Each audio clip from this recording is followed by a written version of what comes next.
Sambil nunggu teman ya. Bismillahirrahmanirrahim. Assalamualaikum warahmatullahi wabarakatuh.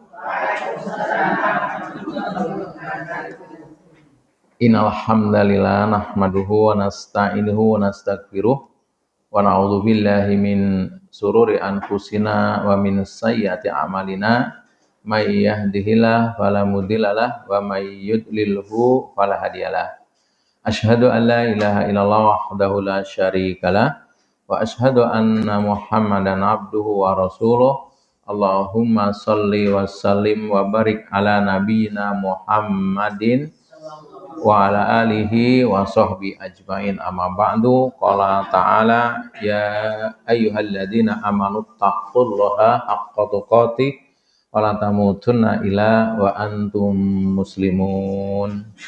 Yang saya hormati umi kita semua, insyaallah ta'ala, ibu-ibu yang hadir pada pagi hari ini, semoga hadirnya kita senantiasa dirahmati dan diberkahi Allah Ta'ala. Mengawali kajian pagi hari ini, pertama tentu kita semua merasa wajib untuk senantiasa bersyukur kepada Allah Ta'ala, di mana atas segala karunia-Nya, kesempatan pagi hari ini Allah takdirkan kita bisa kembali berkumpul di rumah dakwah ini. Mudah-mudahan kumpulnya kita isyarat kita akan berkumpul kembali di surga Allah nanti. Sholawat teriring salam, mari sama-sama kita sanjungkan kepada baginda Rasulullah Sallallahu Alaihi Wasallam, para keluarganya, sahabatnya, dan orang-orang yang istiqomah dalam meneruskan perjuangannya. Merupakan satu kehormatan saya diberi ruang oleh Umi Wulan untuk berbagi motivasi dan inspirasi Islami dengan ibu-ibu semua.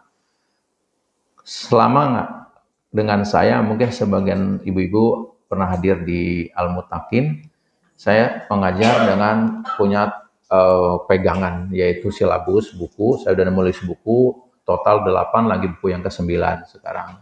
Buku yang ke-9 ditulis bersama istri saya, judulnya adalah Pernikahan Bukan Sekedar Menua Bersama, tapi Bagaimana ke Surga Bersama. Itu yang ke-9. Nah, buku ini yang ada di Ibu adalah buku yang ke-7. Buku ke-7. Jadi kami sudah menulis. Kenapa harus menulis buku? Karena bidang yang saya bawakan, bidang motivasi yang sangat penting. Selama ini kami dari kantor ke kantor, baik di dalam maupun di luar negeri, saya sedih ketika ternyata nih motivasi ilmu Islam.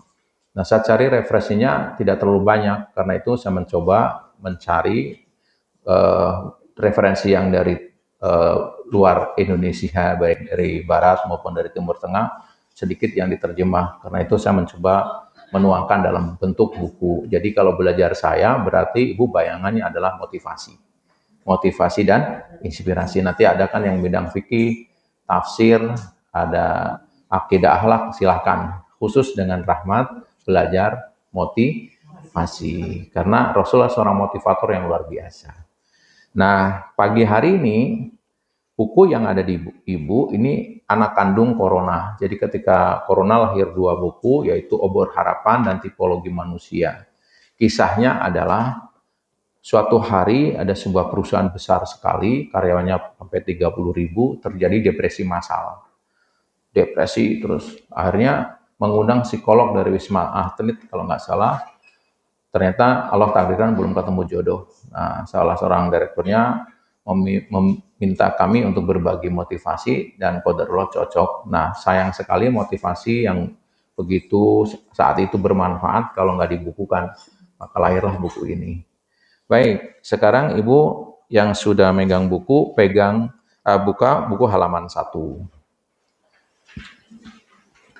Memahami 3 tipologi manusia. Kalau judulnya kan tipologi manusia dalam menghadapi permasalahan hidup, temukan kiat cepat dan tepat solusi hidup Anda. Nah, sekarang Ibu lihat di halaman 1, bab 1, ada judul situ apa? Memahami 3 tipologi manusia. Di halaman yang pertama Ibu lihat, kodrat dasar manusia adalah mencintai kebaikan, ya, dan ingin melakukan hal-hal baik. Buktinya apa? Penjahat pun kalau ditanya sebetulnya dia ingin menjadi orang baik dan tidak ingin menjadi penjahat terus menerus seumur hidup. Hampir tidak ditemukan penjahat yang berbahagia dengan menjadi penjahat, meskipun hidupnya dikelilingi dengan kemewahan dan kesenangan. Jadi, saya dan ibu semua punya kodrat yang sangat mulia. Apa kodratnya? Punya senang kepada kebaikan dan ingin melakukan hal baik. Ini kodrat. Jadi aslinya kita itu orang yang hebat, orang yang mulia. Semuanya begitu lahir selalu yang ada di kita sampai sekarang juga sebetulnya kodrat dasarnya, murninya adalah ingin selalu berbuat baik dan mencintai kebaikan. Oke. Nah, yang menjadi menarik adalah apa yang membuat kodrat dasar itu menghilang. Ya, kalau di Ibu halaman 2, buka halaman 2, alinea setelah baris keempat. Halaman 2. Lantas apa yang membuat kodrat yang begitu mulia menghilang dari diri kita? Oke, ketemu? Ya. Kenyataannya tidak sedikit orang yang berat untuk berbuat baik, jangankan bersedekah dengan materi yang banyak, disuruh tersenyum indah saja berat. Alami tidak? Ya, aslinya kan kita suka kepada kebaikan, bukan? Mencintai kebaikan, tapi senyum saja berat. Kunaon atuh? Nah, ya ditanya dong ya. Ini yang harus dikupas. Jadi jangan dibiarkan, kodratnya mulia kok senyum aja sulit, gitu kan? Nah, ini dia. Apa yang membuat itu terjadi dan bagaimana hal itu berproses? Ada di buku Ibu? Halaman 2, alinea kedua. Apa yang membuat itu terjadi dan bagaimana hal itu berproses? Fakta hidup membuktikan bahwa ujian hiduplah yang mengawali segalanya. Oke, sudah mulai ketemu? Jadi ternyata orang yang tadinya suka kepada kebaikan, mencintai kebaikan, tiba-tiba kodrat yang bagus, yang mulia kapan itu menghilang? Ketika datang ujian. Oke. Nah, pertanyaannya kemudian, ibu-ibu, apakah yang salah ujiannya? Oke. Yang salah ujiannya bukan? Bukan. Pilihan seseorang dalam menghadapi ujian akan menentukan derajat hidupnya. Pilihan akan menentukan apakah kodrat dasar tersebut terjaga atau malah sebaliknya. Jadi di buku Ibu ada itu halaman 2 paling akhir. Indal baliyati yukromul mar'u au yuhanu. Saat ujian menghantam seseorang, disitulah nasibnya akan ditentukan, bisa mulia, bisa terhina. Kita lihat banyak orang dengan ujian seperti corona kemarin lah yang gampang ya. Maka ini lahir kan waktu corona ya. Ada yang dengan ujian corona makin jaya ekonominya karena dia mengerti peluang. Ada apa di situ? Bisnis online, ada Zoom, belajar setelah ada corona. Tapi ada yang terpuruk sampai sekarang.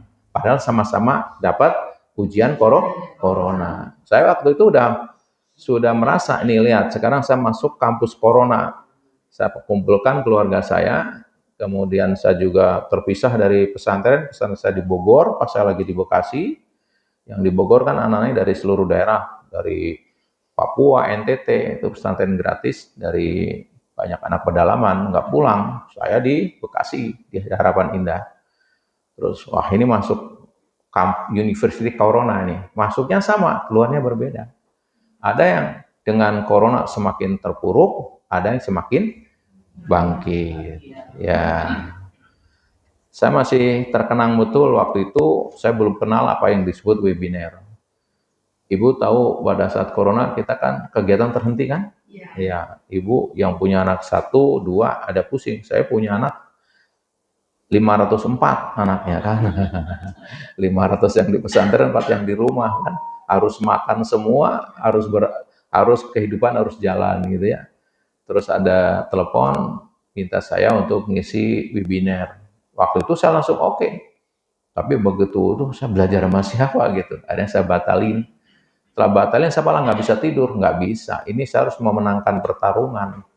Karena dengan ujian justru bagaimana kita mencari pesan cinta dari ujian tadi. Nah, akhirnya saya belajar apa yang terjadi. Alhamdulillah sebab corona saya ngajar tidak hanya ibu-ibu, yang ibu-ibu kayak gini, saya kadang-kadang masih ngajar melalui Zoom itu majlis taklim yang di Frankfurt, di Jerman, di Berlin, di apalagi Brussels.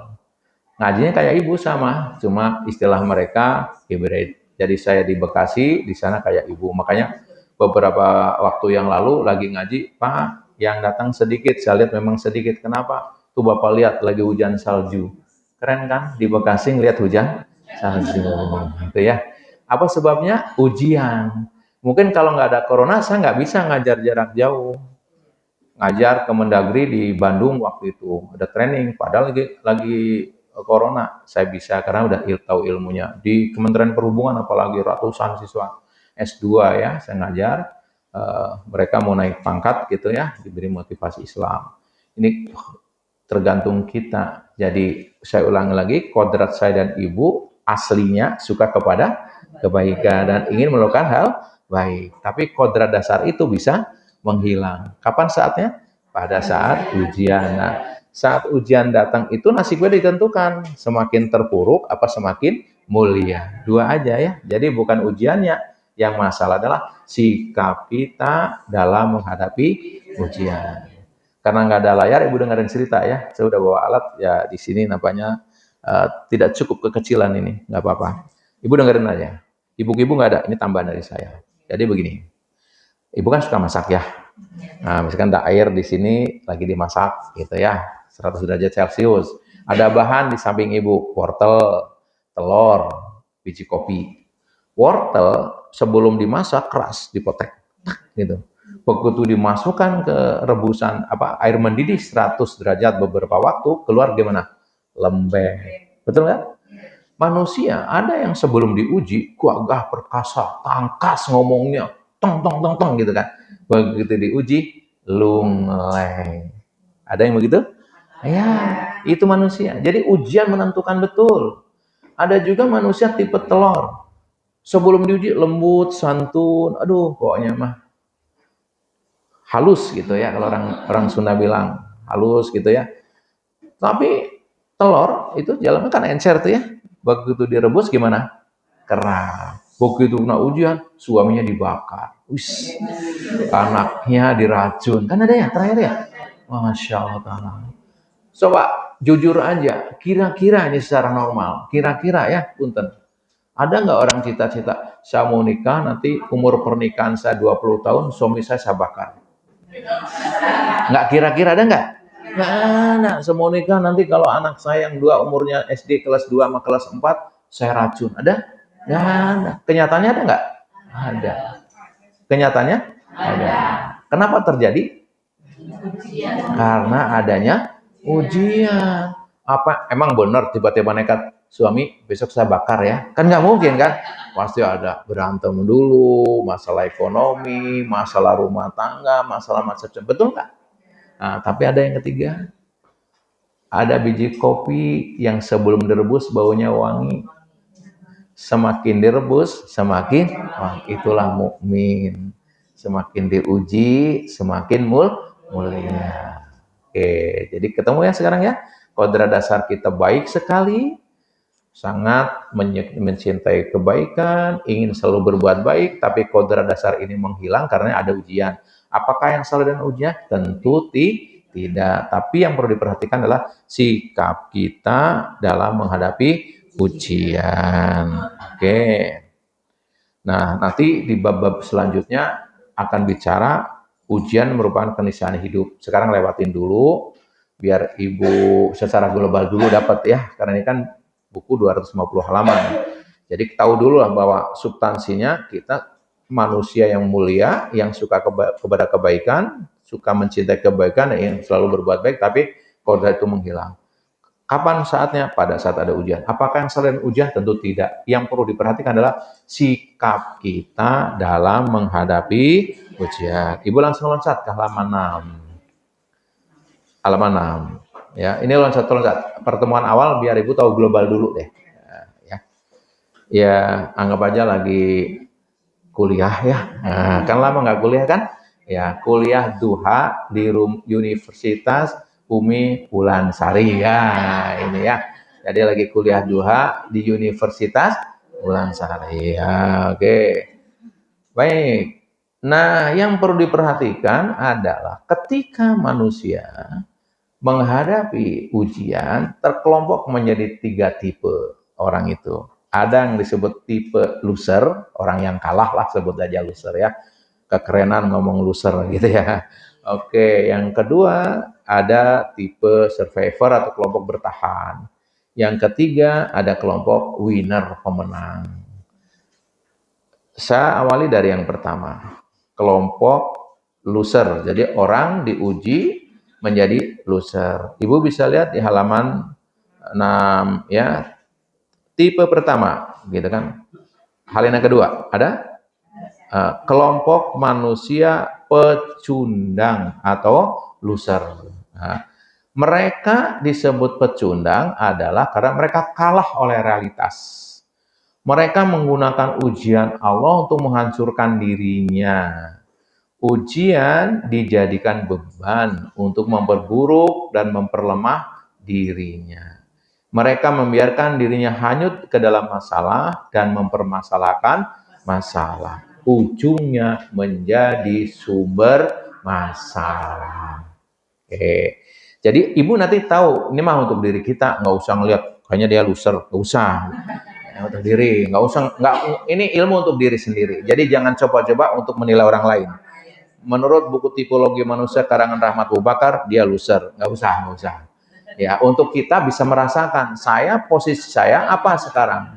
Kalau sekarang kita ketika diuji, lihat, fokusnya masalah, mempermasalahkan masalah, insya Allah dia loser.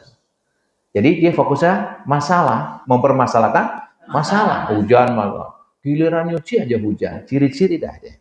Nah, ya, giliran mau pergi aja macet di jalan. Kemarin saya nggak pergi lancar. Fokusnya kemana?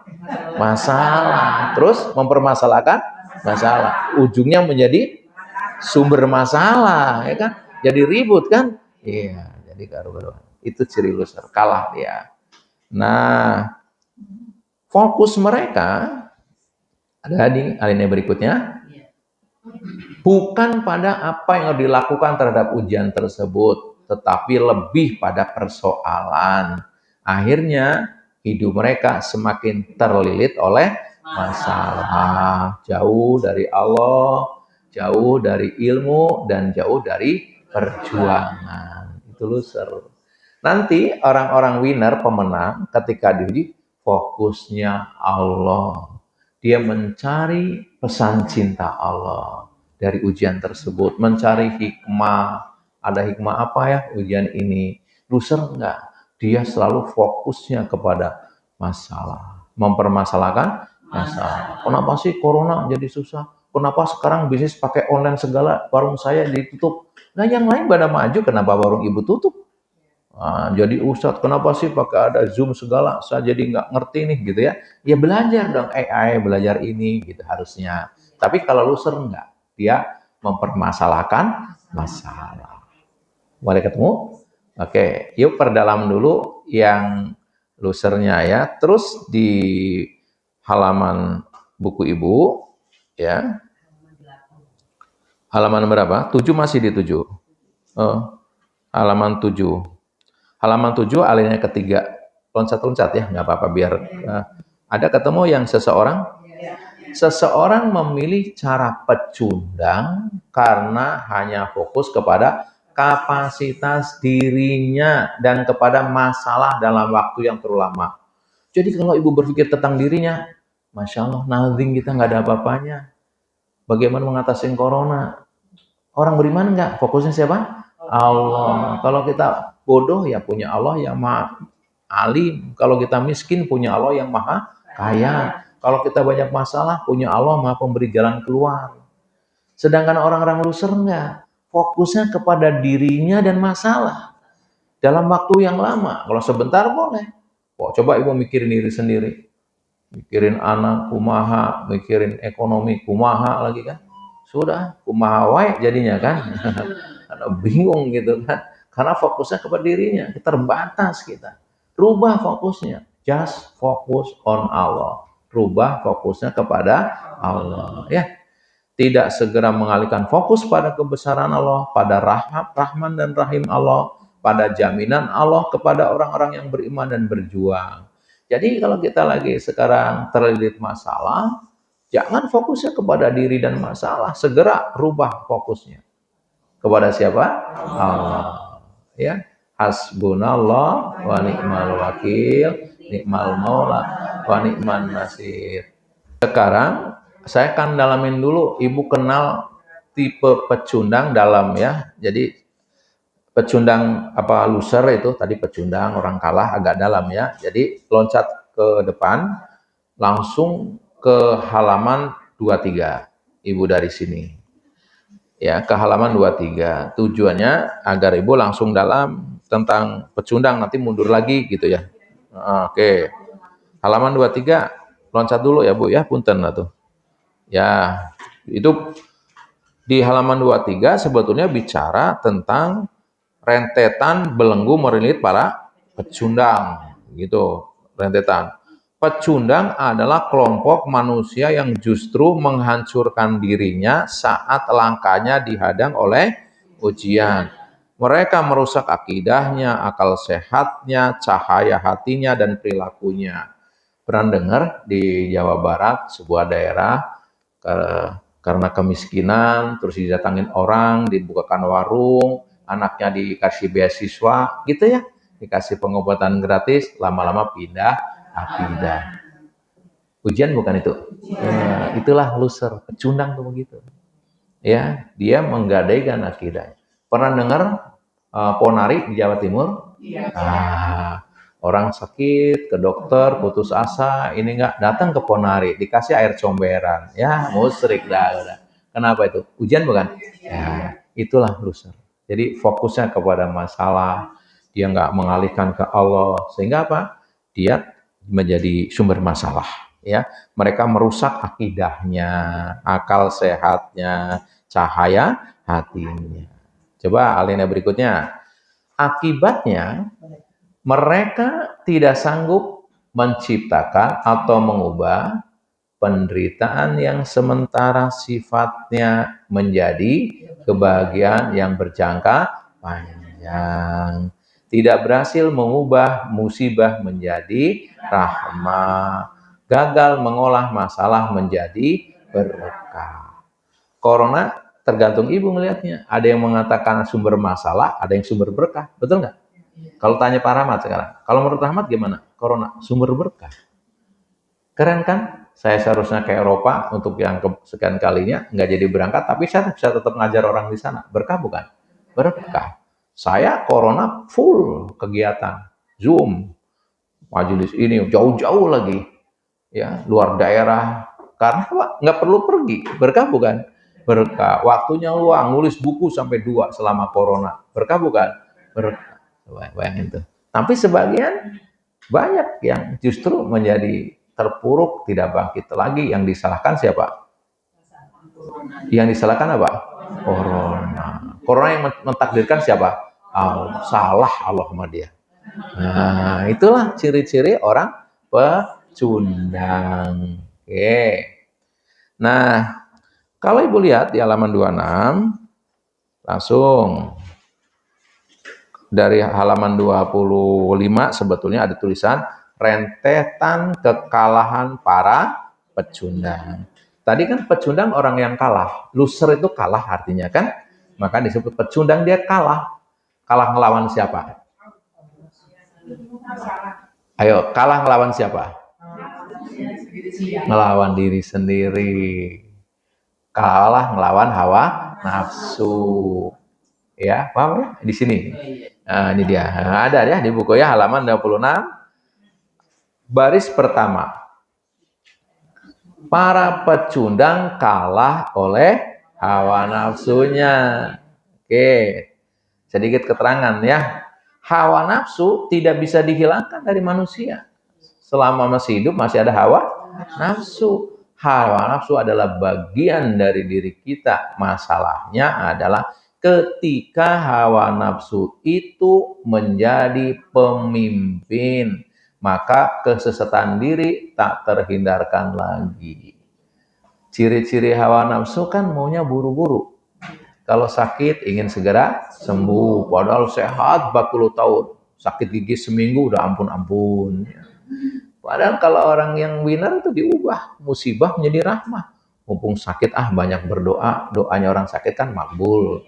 Mumpung sakit banyak istighfar, kan gitu ya. Nah, tapi orang yang loser, dia sibuk kepada masalah.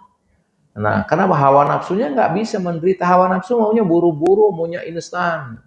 Ya, terus nggak pernah puas tuh kayak yang di TV-TV itu udah kayak ayo aja akhirnya masuk penjara ya. Ya, karena hawa nafsu serakah gitu ya. Coba yang kayak di sini, sekaya ibu makannya berapa? Ibu kaya banget misalkan, makannya berapa sekali makan? Ayo, oke, rumah ibu kamarnya 9. Emang kalau jam 1 kamar 1, kamar 2, jam 2 kamar 2. Saya tanya, di kamar mana ibu tidur? Yang kecil itu tambah lagi udah asam urat, nggak kemana-mana juga ya kan. Hati-hati ya. Waalaikumsalam, tafadholi Umi, tafadholi ijlisi huna.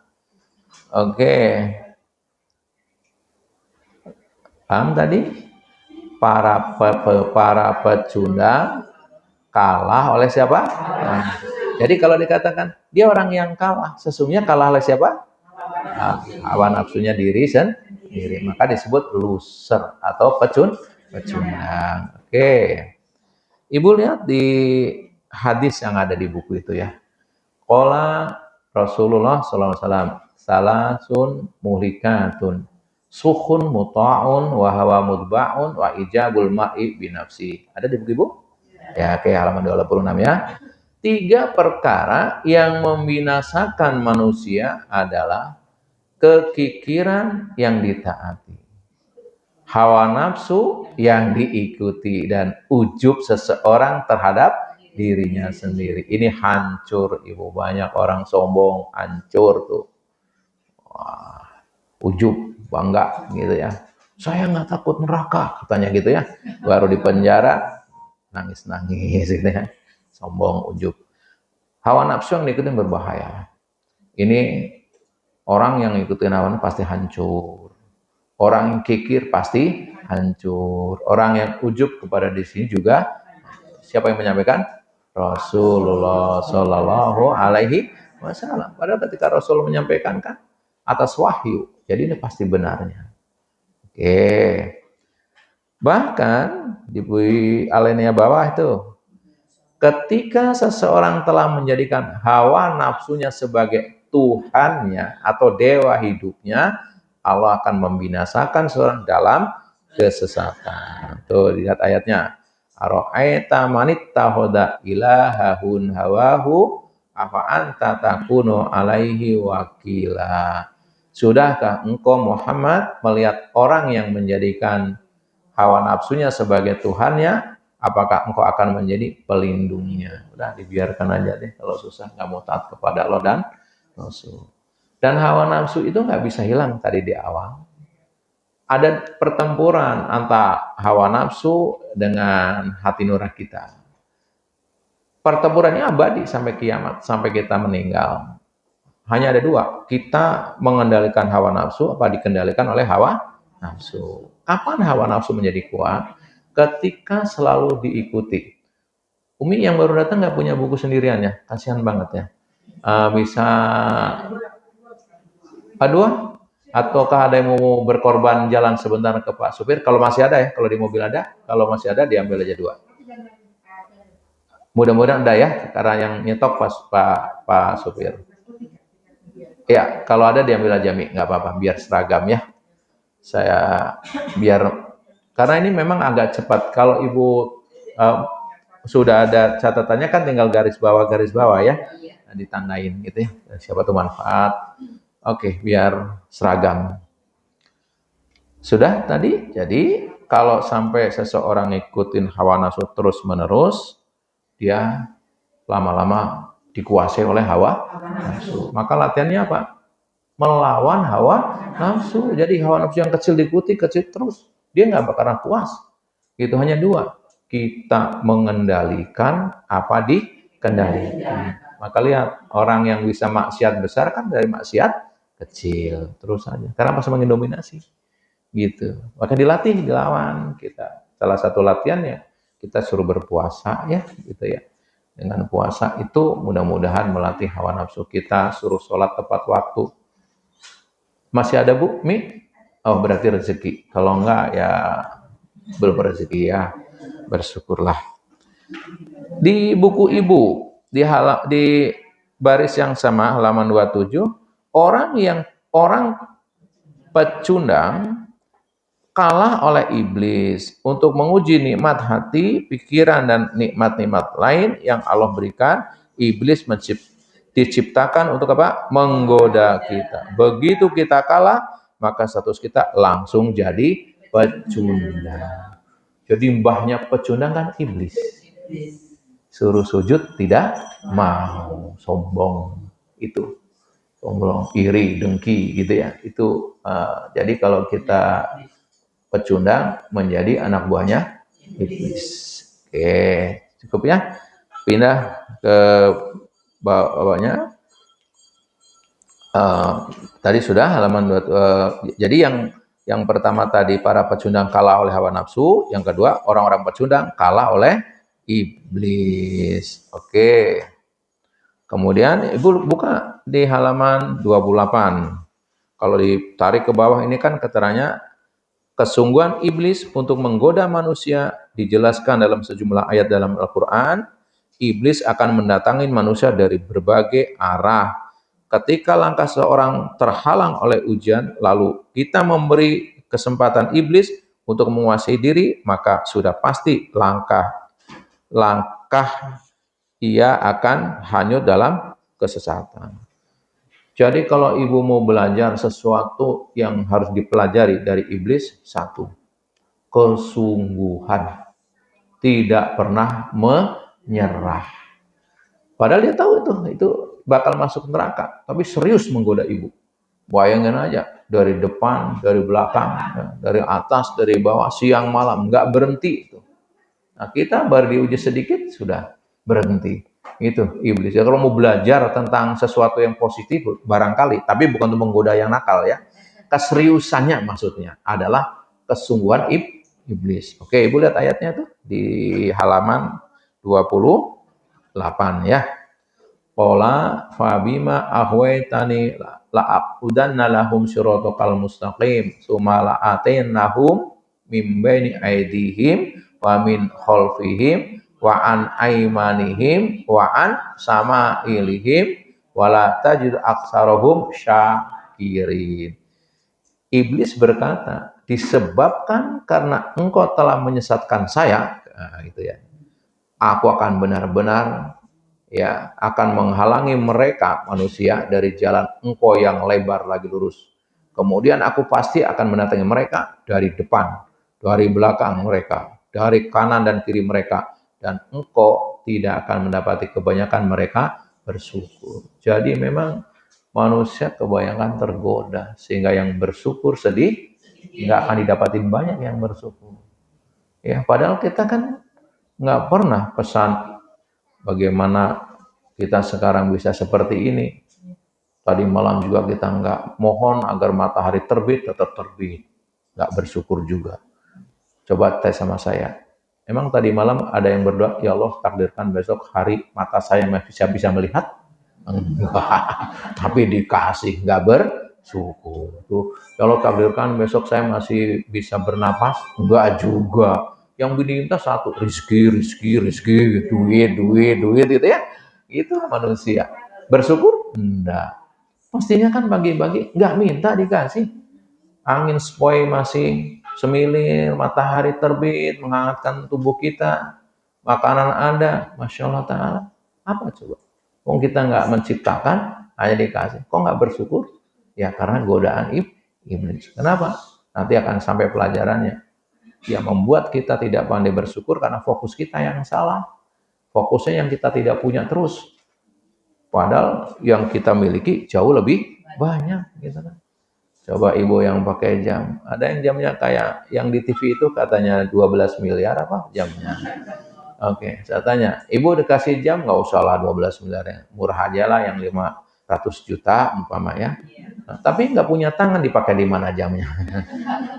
Yang mahal jamnya apa tangannya? Oke, sekarang ada lah satu jam yang 500.000 ya. Kalau saya sih yang sekitar 65.000 ini ya. Alhamdulillah awet juga lah. Emang beda jam 65.000 sama yang 1 miliar kalau jam 9 di sini? Beda nggak? Sama. Nah kalau gitu orang kadang-kadang terbalik-balik. Bangga dengan jamnya. Padahal yang lebih hebat bukan jamnya. Apanya? Nah, kayak yang punya kacamata. Kacamata ibu yang berapa? Yang berapa ratus juta?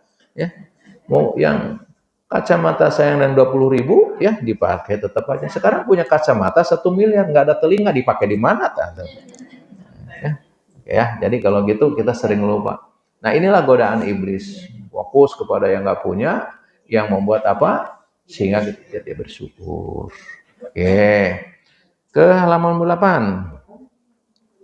Kalau di buku ibu kan ditulis iblis masuk ke hati manusia melalui berbagai pintu. Imam Ghazali menjelaskan dalam kitab Ihya Ulumuddinnya sebagai berikut. Pertama, pintu marah. Amarah. Ya, pintu amarah. Ini yang pertama. Iblis akan mempermainkan seseorang seperti anak kecil. Memainkan bola ketika ia berhasil dikuasai amarah. Termasuk amarah saat menghadapi ujian. Emosi terus kan. Memang kalau emosi, koronanya berhenti. Memang kalau emosi, dagangnya jadi laku. Enggak juga. Tapi begitu manusia dikuasai iblis, emosi. Tadi, yang tadinya senyum, sekarang apa? Waduh, ngeri deh ketemu orang lagi marah. Jadi ibu kalau mau, ibu kapan ibu wajah paling cantik? Ketika marah ngaca. Itu ibu paling cantik. Ya, udah gitu aja. Ya, ingat, ya marah nggak jelas yang dimarah apa juga itu pintu masuk. Saya berapa kali dulu saya peruqyah bekam ya sampai sekarang masih tapi tertentu aja. Dulu rutin di rumah saya bisa penuh pasien gini. Dan kejadian orang yang diruqyah macam-macam Bu, juga penyakit yang ditangani dengan izin Allah ya. Sampai saking saya kepada bekam luar biasa, kemana saya pergi bawa alat bekam. Saya ke Eropa bawa alat bekam, Bu. Sampai alat bekam saya didengar di Jerman. Karena apa? Orang sana suka. Akhirnya saya ajarin dia, saya tinggal. Saya ke Turki juga bawa bekam. Kemana lah pokoknya saya selalu bawa alat bekam. Karena banyak sekali kejadian-kejadian yang menurut saya luar biasa. Nah biasanya orang yang bisa bekam satu paket bisa ruqyah biasanya ya. Nah saya pernah meruqyah orang tuh, Masya Allah Ta'ala. Anaknya tuh kabur umur kelas 5 terus nggak pulang lagi. Ternyata ketemu di stasiun Manggarai udah diambil orang, mohon maaf, orang gelandang itu. Wajahnya udah luar biasa. 3 tahun ngelandang udah anaknya. Akhirnya saudara yang lihat ditangkap, dibawa pulang, terus wajahnya gitu. Begitu masuk mau ke rumah saya, tahu dia mau diruqyah, lari itu. Tangkap lagi, terakhir dapat wajahnya melotot gitu. Bapaknya dipelototin di rumah saya dipelototin. Saya paksa tuh di wudu anak suruh wudu. Begitu wudu udah lemah tuh, mulai wudu. Begitu duduk ya, Masya Allah muntahnya Bu kayak air comberan itu. Baru ta'awud itu sok, Masya Allah Ta'ala. Terusnya sadar, ini siapa? Oh ayah, nangis mulai itu kan. Terus saya tanya, gimana ceritanya dulu anak sampai kabur? Cerita, bapak kalau marah nggak kira-kira. Berlebihan kan. Saya bilang kalau gini yang diruqyah bapaknya ini bukan anaknya. Hati-hati Ibu ya, kalau marah ya marah. Secukupnya aja lah. Jadi kalau Ibu mau marah ngitung sampai 10 dulu. Saya mau marah 1 2 3 4 5 6 7 8 9 10 baru marah. gitu ya. Jangan langsung marah. Saya mau marah, kata Pak Rahmat suruh ngitung 10. 1, 2, ngitungnya pelan lagi gitu. Untuk mengurangi ya. Oke. Itu di situ masuk. Ya. Pintu syahwat. Kalau punya keinginan ibu, enggak usah langsung diikutin semua dulu dah. Ibu kan sering ke pasar, bawa uang, yang nggak direncanakan dibeli. Pas giliran ketemu yang mau dibeli sudah habis. Nah itu kan syahwat itu ya. Nah, jangan nggak usah kepengen buru-buru, lagi sakit nikmati sakit. Nggak usah pengen buru-buru sembuh. Akibatnya tadi keponari nanti kan. Lagi jatuh ya nikmati gitu kan. Mungkin ibu nanti kalau baca buku ini akan tahu ya, atau buku yang lain itu kan tentang saya. 2004 yang lalu saya kena truk, ibu tahu. 2004 yang lalu. Ya karena ujian, tadinya punya usaha, terus ya nikmati aja lagi suruh jadi kenek truk, ngerasain kayak apa jadi kenek truk, terus belajar pijit, naik ke tukang bekam, naik tukang rukyah, terus ngajar ngaji pelan-pelan gitu kan. Seperti itulah prosesnya.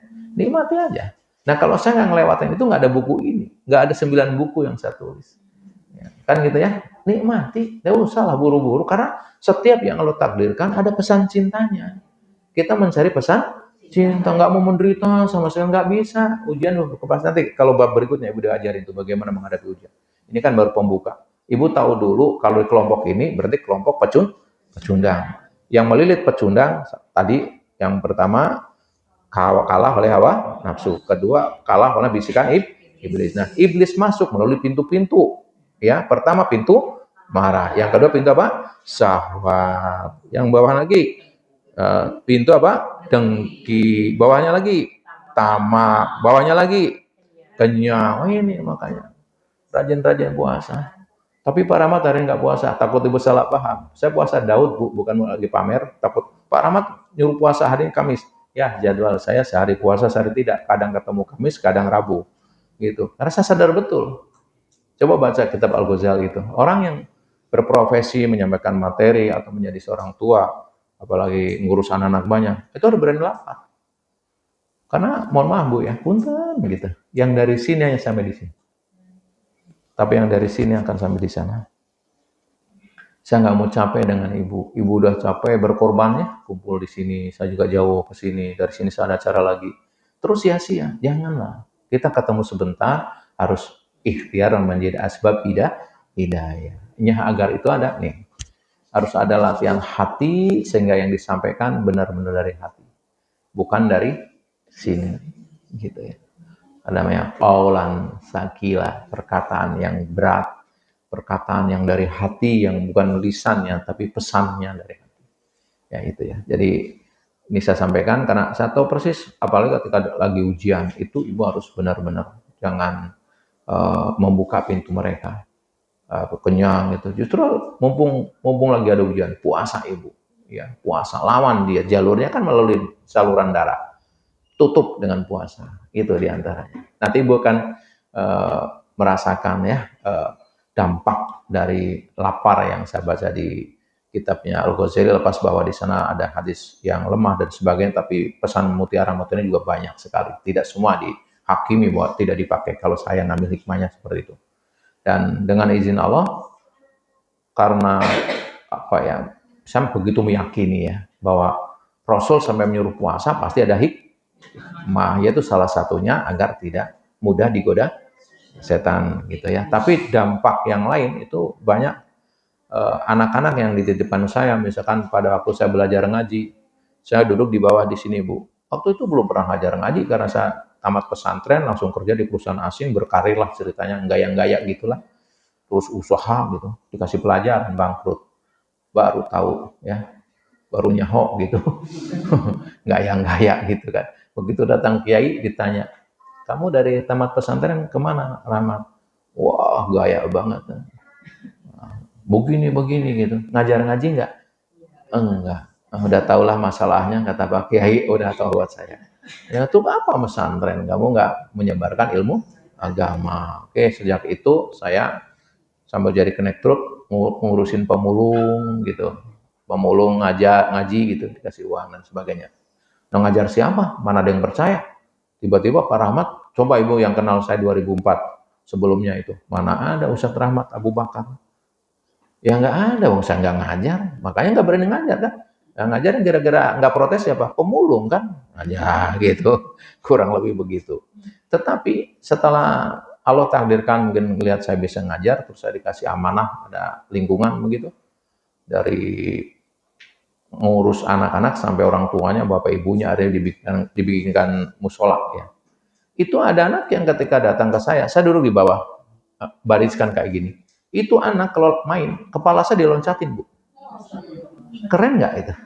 Lari sama temennya nanti megang pundak saya loncat ke sana.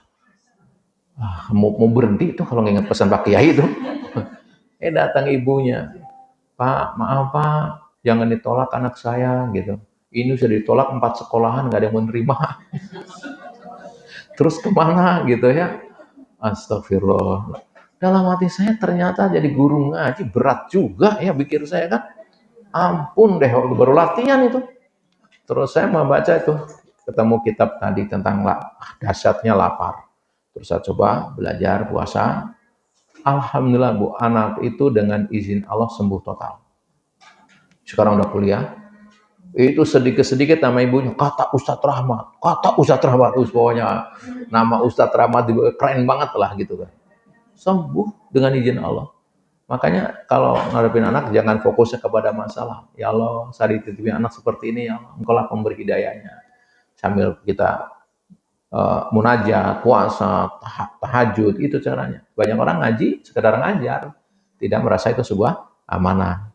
Akhirnya selesai ini. Nah, dari mulut ke mulut kedengaran orang lain. Ada tempat lain, seorang anak, mungkin ibu baru dengar nih penyakitnya, Sepul Syndrome. Sepul Syndrome ini, anak orang kaya sekali, jadi mukanya udah keren banget lah. Tapi kalau dengar nama sekolahan saja, dia muntah. Dengar guru yang nggak suka, dia muntah coba. Jadi sering dirayu sampai ke sekolahan balik karena muntah-muntah. Saking nggak bisa nerimanya gitu. Terus saat itu tahun masih berapa 2000 sekian lah ya, 2005 2006 lah. Anak ini itu psikolog untuk bayar psikolog kayak 10 juta. Belum juga cocok mungkin. Ada sih perubahan tapi belum signifikan. Lalu kedua orang tuanya entah dari mana tahu saya suruh terapi anaknya tadi dengan pola yang sama. Dan alhamdulillah dikasih sembuh total. Dan terus berlangsung banyak yang kayak gini mirip-mirip.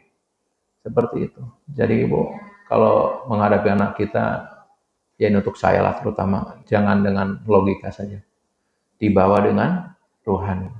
Coba Ibu puasa, baca Qur'annya yang banyak, tahajudnya yang serius. Seringkali dengan apa? Perdebatan kita, berlogika gitu kan. Logika Ibu ngelawan anak sekarang, kalah. Betul nggak?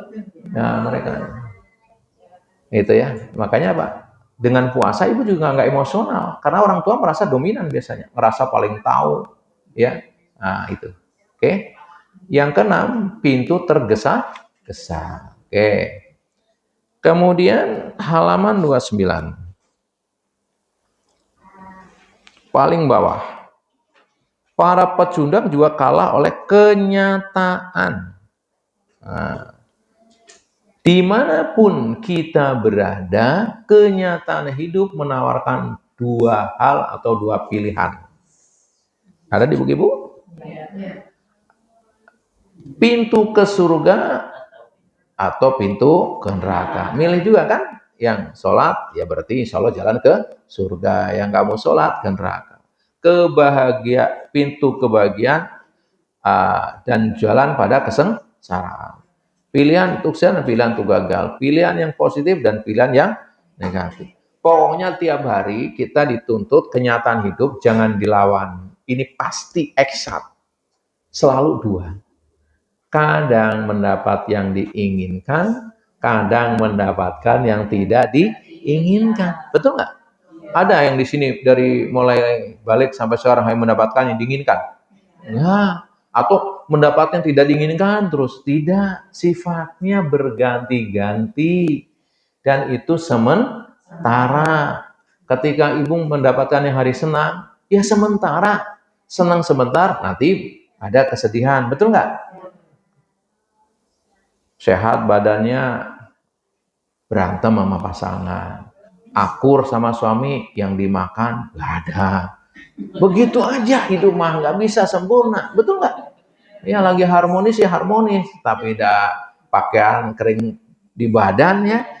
Ada yang bergelimbang harta berantem, betul nggak?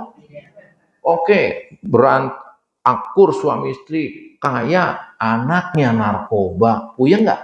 Puyeng. Pokoknya udahlah, yang hidup itu selalu dua, kadang mendapatkan yang diinginkan, kadang mendapatkan yang tidak diinginkan. Jadi para pecundang tuh nggak siap.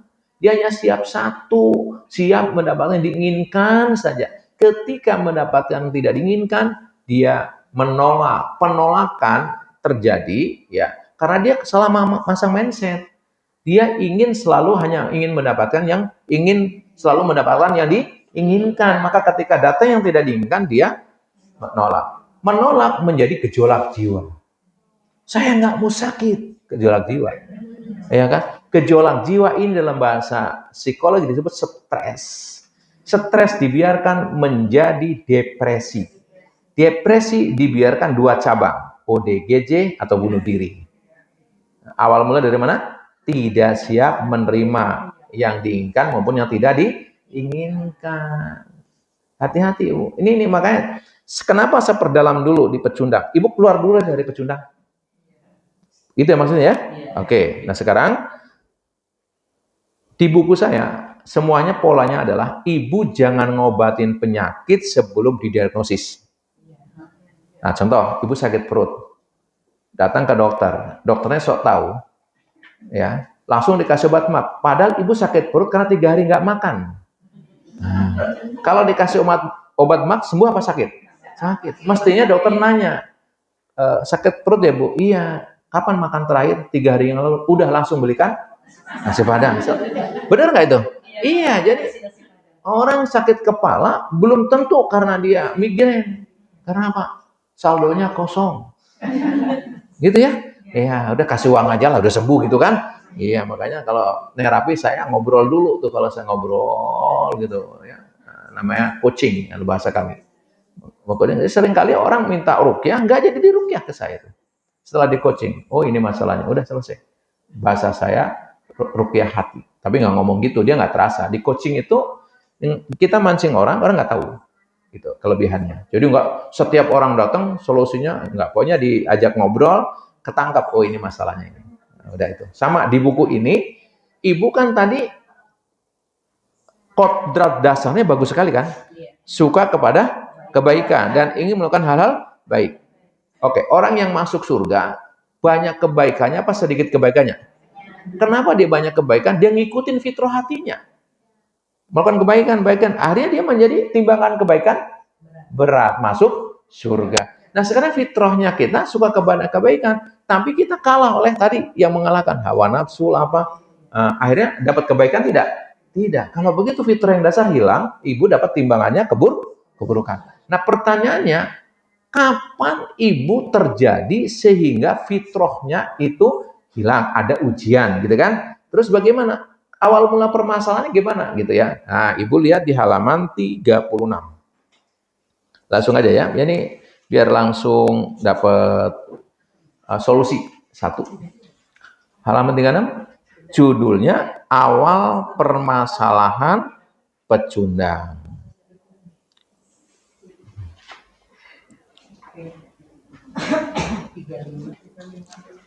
Eh? 35 36. Oh, 35 ya. 35 ya. Oke. Okay. Nah, Ibu di sini bicara langsung ke halaman 36 yang paling bawah.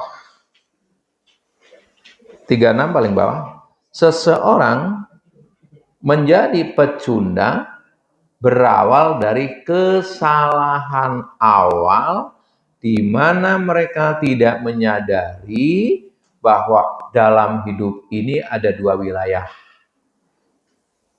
Ya, dia tidak menyadari bahwa dalam hidup ini ada wilayah yang di bawah kendali kita dan ada wilayah di luar kendali kita. Oke. Terus itu kan ada wilayah dalam kendali kita dan ada wilayah di luar kendali kita. Wilayah yang berada di bawah kendali kita itu contohnya antara lain respon kita, isi pikiran kita, isi perasaan kita, perkataan kita, perilaku kita. Kita memiliki kendali atas semua itu dan diperintahkan untuk terus menyadarinya. Oke, ada hujan. Ibu mau ngomong, Alhamdulillah hujan. Boleh. Suka-suka kita. Ini mulut-mulut saya. Betul nggak? Ada yang mengatakan, ya hujan lagi. Boleh nggak? Boleh. Karena itu dalam kendali ibu. Oke. Ibu mau ke bandara, macet. Tek. Ya, macet. Boleh? Alhamdulillah macet bisa murojaah. Insya Allah macetnya saya keselamatan saya, pikiran kita. Karena kalau lancar jangan-jangan ada apa-apa. Boleh? Karena itu wilayah dalam kendali kita. Ibu mau ngomong apa, mau berpikir positif juga boleh, negatif juga boleh. Oke. Sementara ujian Allah, cuaca, wabah penyakit, sakit, sikap dan perilaku orang terhadap kita dan semisalnya berada di luar kendali kita. Oke. Sederhananya, segala sesuatu yang berasal dari dalam diri kita ada dalam kendali kita. Sedangkan segala sesuatu yang berasal dari luar diri kita di luar kendali kita. Ini pentingnya yang paling ini, di poin ini. Kesalahan yang kerap dilakukan orang adalah beranggapan bahwa ketika ujian terjadi, maka seluruh hidupnya berada di luar kendalinya. Akibat larut dan hanyut karena mereka kehilangan kendali. Sudah tentu keadaan akan membawanya menjadi pecundang. Saya ulangi lagi ya. Contoh yang kemarin saja deh, yang corona ya. Corona datang dalam kendali kita apa di luar kendali kita? Di luar. Tugas kita apa? Sikap kita dalam kendali kita. Coronanya di luar kendali kita. Sikap kita menghadapi corona dalam kendali kita. Saya ulang lagi. Corona datang dalam kendali kita apa di luar kendali kita? Di luar kendali kita. Artinya apa? Ibu nggak bisa maksa kan? Corona pergi dong, jangan ke rumah gua. Bisa nggak? Enggak. Suami marah sama kita. Suami dalam kendali kita apa di luar kendali kita? Di luar. Ibu bisa maksa? Bo jangan marah mas, suka-suka saya. Marah hobi saya, tahu? Gimana ibu? Bisa maksa nggak? Enggak. Anak ibu, semua yang di luar kita, di luar kendali kita. Kita nggak bisa maksa apapun tentang yang di luar kendali kita. Tapi kabar baiknya, kalau kita nggak bisa maksa yang di luar kendali kita, kita bisa maksa yang ada di diri kita. Kita nggak bisa maksa suami mengerti saya, toh nggak bisa. Mengerti apanya? Suka-suka saya kayak gitu kan, Bin? Makanya ibu tambah senewan nggak tahu caranya kan. Nah berarti apa? Kalau kita nggak bisa maksa, memang itu kodratnya. Kita nggak bisa maksa orang lain mengerti kita, nggak bisa. Tapi kabar baiknya, kita bisa maksa dari diri kita mengerti orang lain. Kenapa? Karena diri kita dalam kendali kita. Oke. Jadi fokusnya kemana ibu? Diri. Oke. Suami marah, kita mencoba mengerti. Ya mungkin pekerjaannya lagi berat. Kalau kita bagaimana? Imbangin saja, doakan saja. Bisa kan? Bisa. Ya, makanya ada rumus di buku saya yang ke-9 itu yang ditulis bersama istri saya bentuk pertobatan perjalanan 30 tahun, kerjanya berantem, salah paham. Ya biasalah manusia, belum tahu rumusnya. Apa rumusnya? Karena saya tahu ilmu ini saya praktekkan. Apa contoh misalkan? Kalau istri saya udah mulai nyanyi Indonesia Raya, rame sekali. Dulu saya lawan dengan maju tak gentar, Bu. Nah, akhirnya Pak, berantem toh, gua rampung-rampung. Nah, ketemu rumus terakhir itu. Kalau istri sudah mulai Indonesia Raya, saya mengheningkan cipta, Bu. Selesai nggak? Selesai. Udah capek Indonesia Raya sejam, kita iya aja, gini-gini gitu kan. Ya mengheningkan cipta, gitu kan. Sudah dia berhenti kan? Nah, tinggal ngomong, ya sudah, kalau yang biasanya kan tuduhan, apa tuduhan, ngurus umat lah macem-macem kok. Ya begitulah. Ya kalau kita punya peran banyak kan, banyak yang salah paham. Ya sudah, kalau yang kamu tuduhkan kepada saya benar, saya minta maaf karena saya banyak kekurangan. Tapi kalau yang kamu tuduhkan kepada saya ternyata salah, sudah saya maafkan. Masih rame?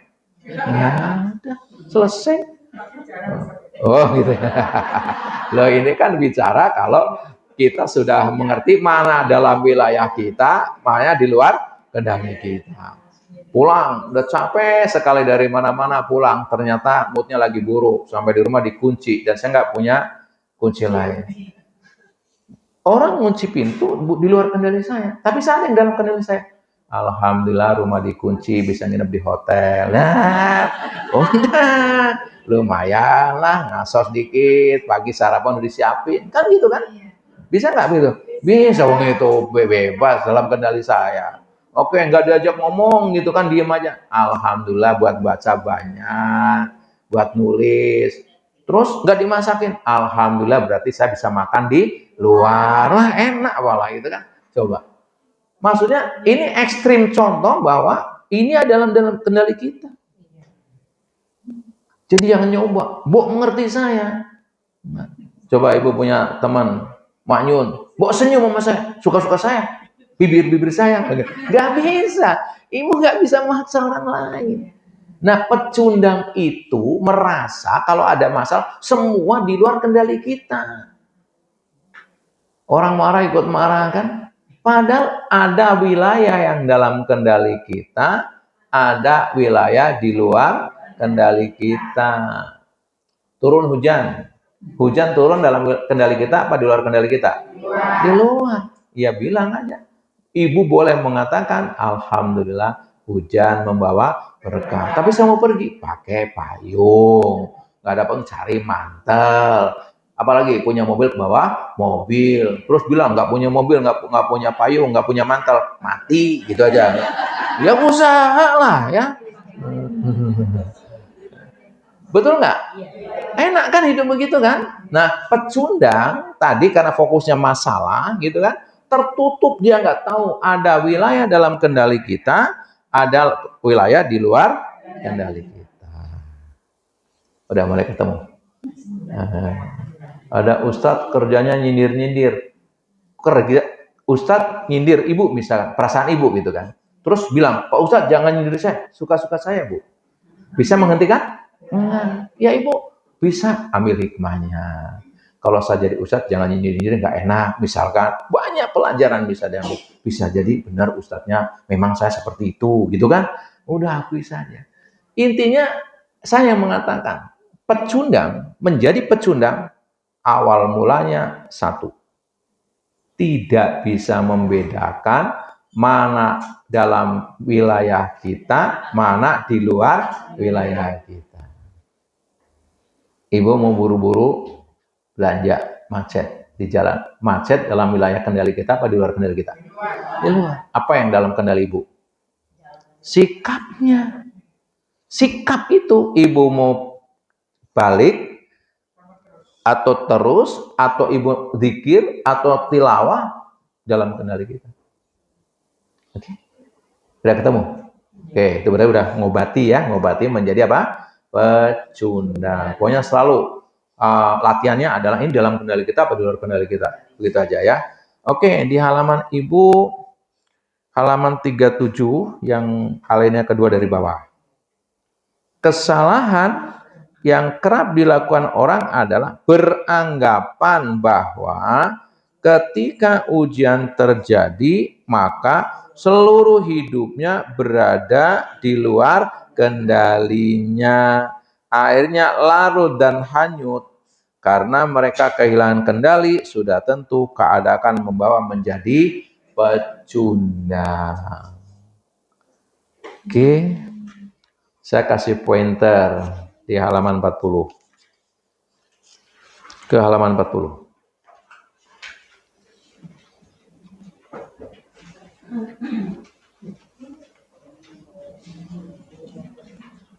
Ada alinea pertama setelah kotak itu, inti yang ingin saya sampaikan ada itu?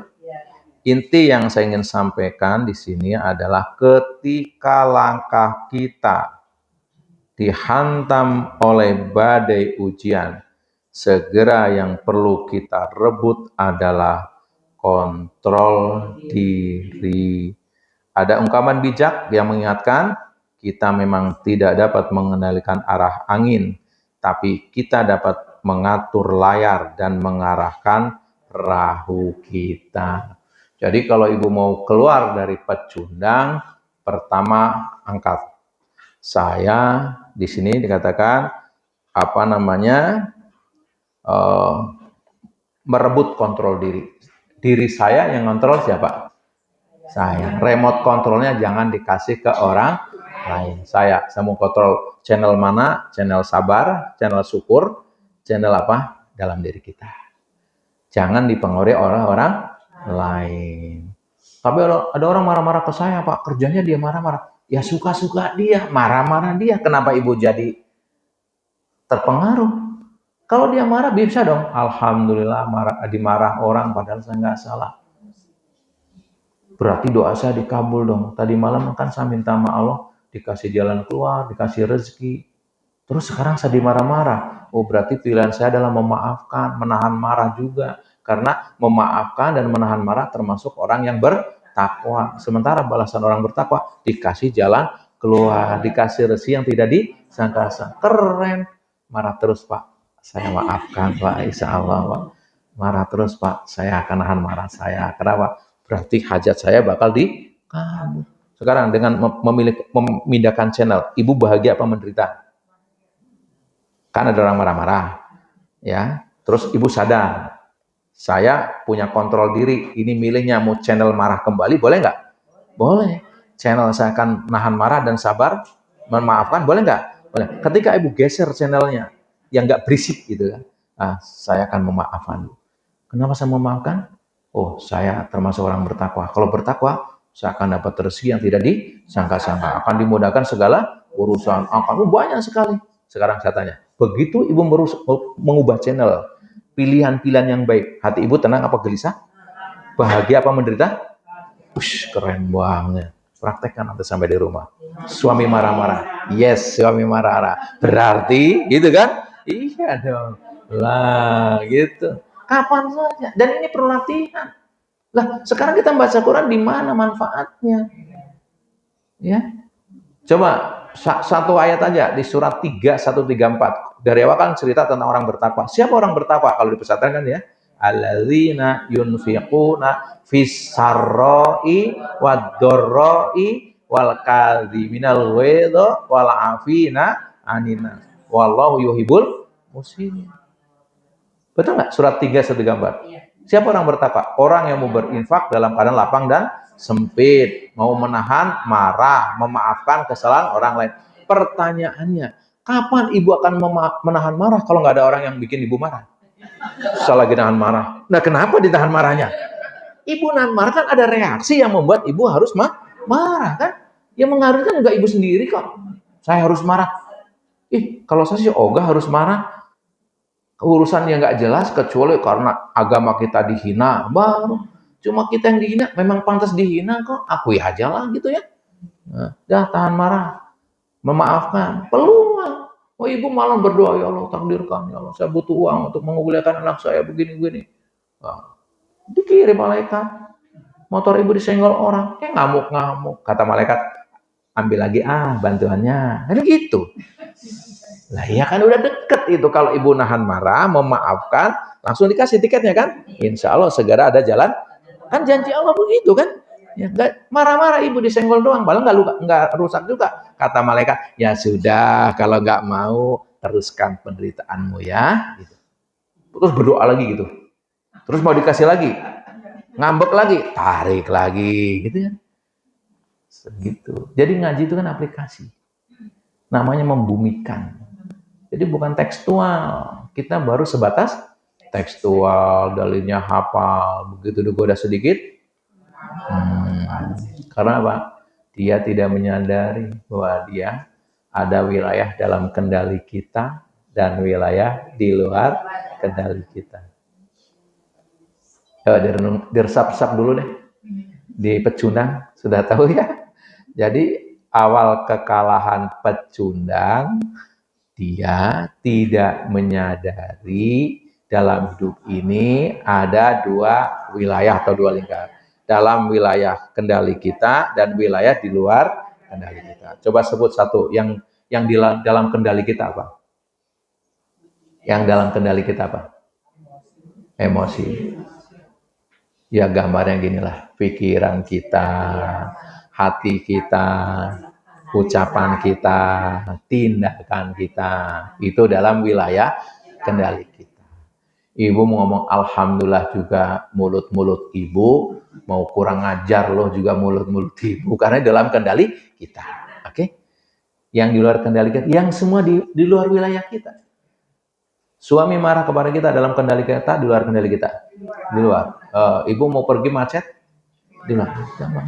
Ingat, semua bukan di luar kendali kita. Ada dalam, macetnya memang di luar kendali kita. Tapi kita punya kendali untuk ngurus yang dalam kendali kita.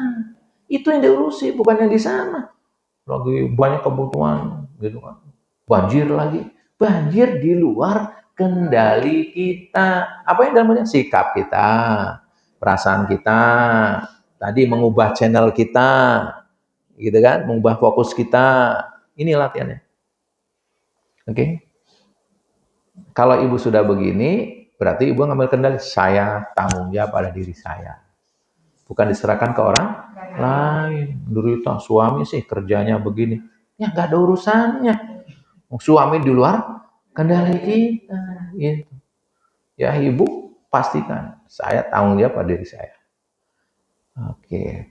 Gimana bu kok nggak rajin sholat? Suami juga nggak rajin sholat. Saya ketularan. Ya, ibu yang rusak itu ya, nggak ada. Ini saya tanggung jawab pada diri saya, pilihan saya.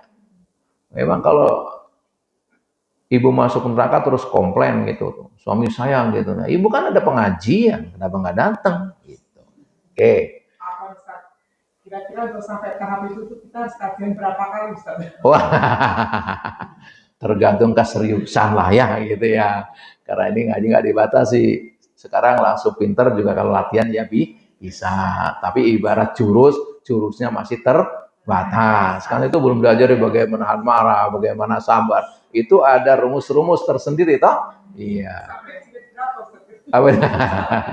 Ya makanya saya suruh bawa buku kan. Kalau ibu nggak coba nyatet, hilang semua kan. Nah ini kan yang dicoret-coret harapannya bisa dilihat lagi. Oke, saya boleh nambah satu lagi. Tadi kan baru apa? Loser. Nah, saya ngenal dikit ya. Ini kan belum, memang masih pembuka. Ngenal survivor. Ibu buka di halaman 8. Mundur lagi ya Bu ya. Ini kan ceritanya tadi loser diselesaikan biar ibu punya oleh-oleh kalau pulang. Minimal ya ada oleh-oleh. Oke, ibu ke halaman 8. Ini betul, ini hanya pengantar, jadi ibu tidak dalam, tapi mudah-mudahan pengantar ini menjadi penyeimbang. Apa sih beda di level loser sama di survivor? Survivor boleh, bertahan boleh. Survivor, pokoknya nggak usah mikirin bacanya lah, itu nggak penting ya, tapi maknanya ya. Nah, kalau di kantor ya saya yang takut salah, karena memang wilayah ini kajian kantor tadinya kan Bu. Tapi begitu saya berpikir, kan semua juga perlu bisa sukses kan? Ibu-ibu juga boleh, kalau pinter bisa mendidik anak dengan baik gitu kan. Oke, di halaman 8 ada di situ tipe kedua, alinea 1, 2, 1, 2, 4. Ada ibu lihat situ? Tipe kedua, tapi tadi kan tipe pertama namanya loser, pecundang, orang yang kalah. Itu mana ibu yang hafal? Kalau ibu ngomong loser nggak pede ya kalah gitu ya. Jangan dipermasalahin istilahnya. Itu hanya istilah rahmat aja untuk memudahkan menulis. Kelompok manusia yang kedua ini, tipe kedua, kelompok manusia yang statis, berjalan di tempat dan hanya bertahan. Hanya bertahan, minimalis sekali, survivor. Survive itu kan survive gitu, bertahan. Tapi ini bertahan dalam arti negatif ya. Ujian tidak membuat naik kelas. Ya. Dengan menjadi lebih baik, lebih kuat, lebih lihai atau lebih hati-hati. Mereka kerap abai, tidak peduli dan pasrah kalah. Ya, orang kedua kelompok bertahan sajalah gitu ya. Yang penting hidup, yang penting kelompoknya. Nah, kelompok kedua ini pun di halaman 9-nya, masih ya. Sebentar. Kelompok yang paling bawah. Kelompok kedua ini pun pada dasarnya orang yang lemah, mereka kurang melatih dirinya untuk berjuang. Mereka tergantung kekuatan dari luar yang mempengaruhi. Iblis dan hawa nafsu sangat mudah menaklukkan mereka. Jadi tergantung kalau coronanya selesai mungkin saya bisa begini, kalau jalannya lancar begini. Jadi tidak dari dalam. Orang statis ini bergantung kepada luar gitu ya. Padahal ketika itu justru berat karena iblis mudah. Coba lihat ayatnya itu di halaman 9. Innahu laisalahu sultanun 'alal ladzina amanu wa 'ala rabbihim yatawakkalun. Sesungguhnya setan itu tidak ada kekuasaan atas orang-orang yang beriman dan bertawakal kepada Rabb-nya. Kalau kita punya pendirian, setan hanya bisa merayu loh, nggak bisa maksa. Emang bisa maksa ibu? Enggak, saya cuma merayu kata setan. Tapi konyolnya kita suka dirayu. Padahal manggil-manggil setan godain kita dong gitu ya. Itu kan. Itu yang nggak mau ngaji, yang mau itu ya. Gimana nggak kerayu wong kita juga kegenitan godain setan pala ya gitu. Intinya di halaman 10 paling bawah. Intinya karena di hati orang beriman dan bertawakal tersebut ada Allah, maka iblis tidak bisa menguasai. Begitu hati kosong dari Allah, apalagi sudah dipenuhi hawa nafsu, sudah pasti iblis dengan mudah menguasai. Nah, sekarang Ibu pindah ke halaman 44. Karena keterangannya nanti yang bab ini dikupas lebih dalam. Tapi sebagai pengunci, bedanya apa dengan loser? Halaman 44 sebagai penguncinya. Apa sih loser itu kayak apa cirinya? Survivor ya. Nah, survivor apa cirinya? Nah, di halaman 44.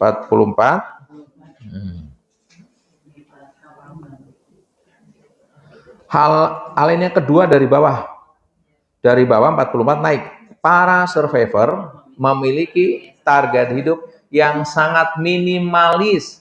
Filsafat hidupnya adalah yang penting sholat, yang penting bisa ngaji, yang penting masuk kerja, yang penting masak. Kira-kira kalau ibu yang penting masakannya enak nggak?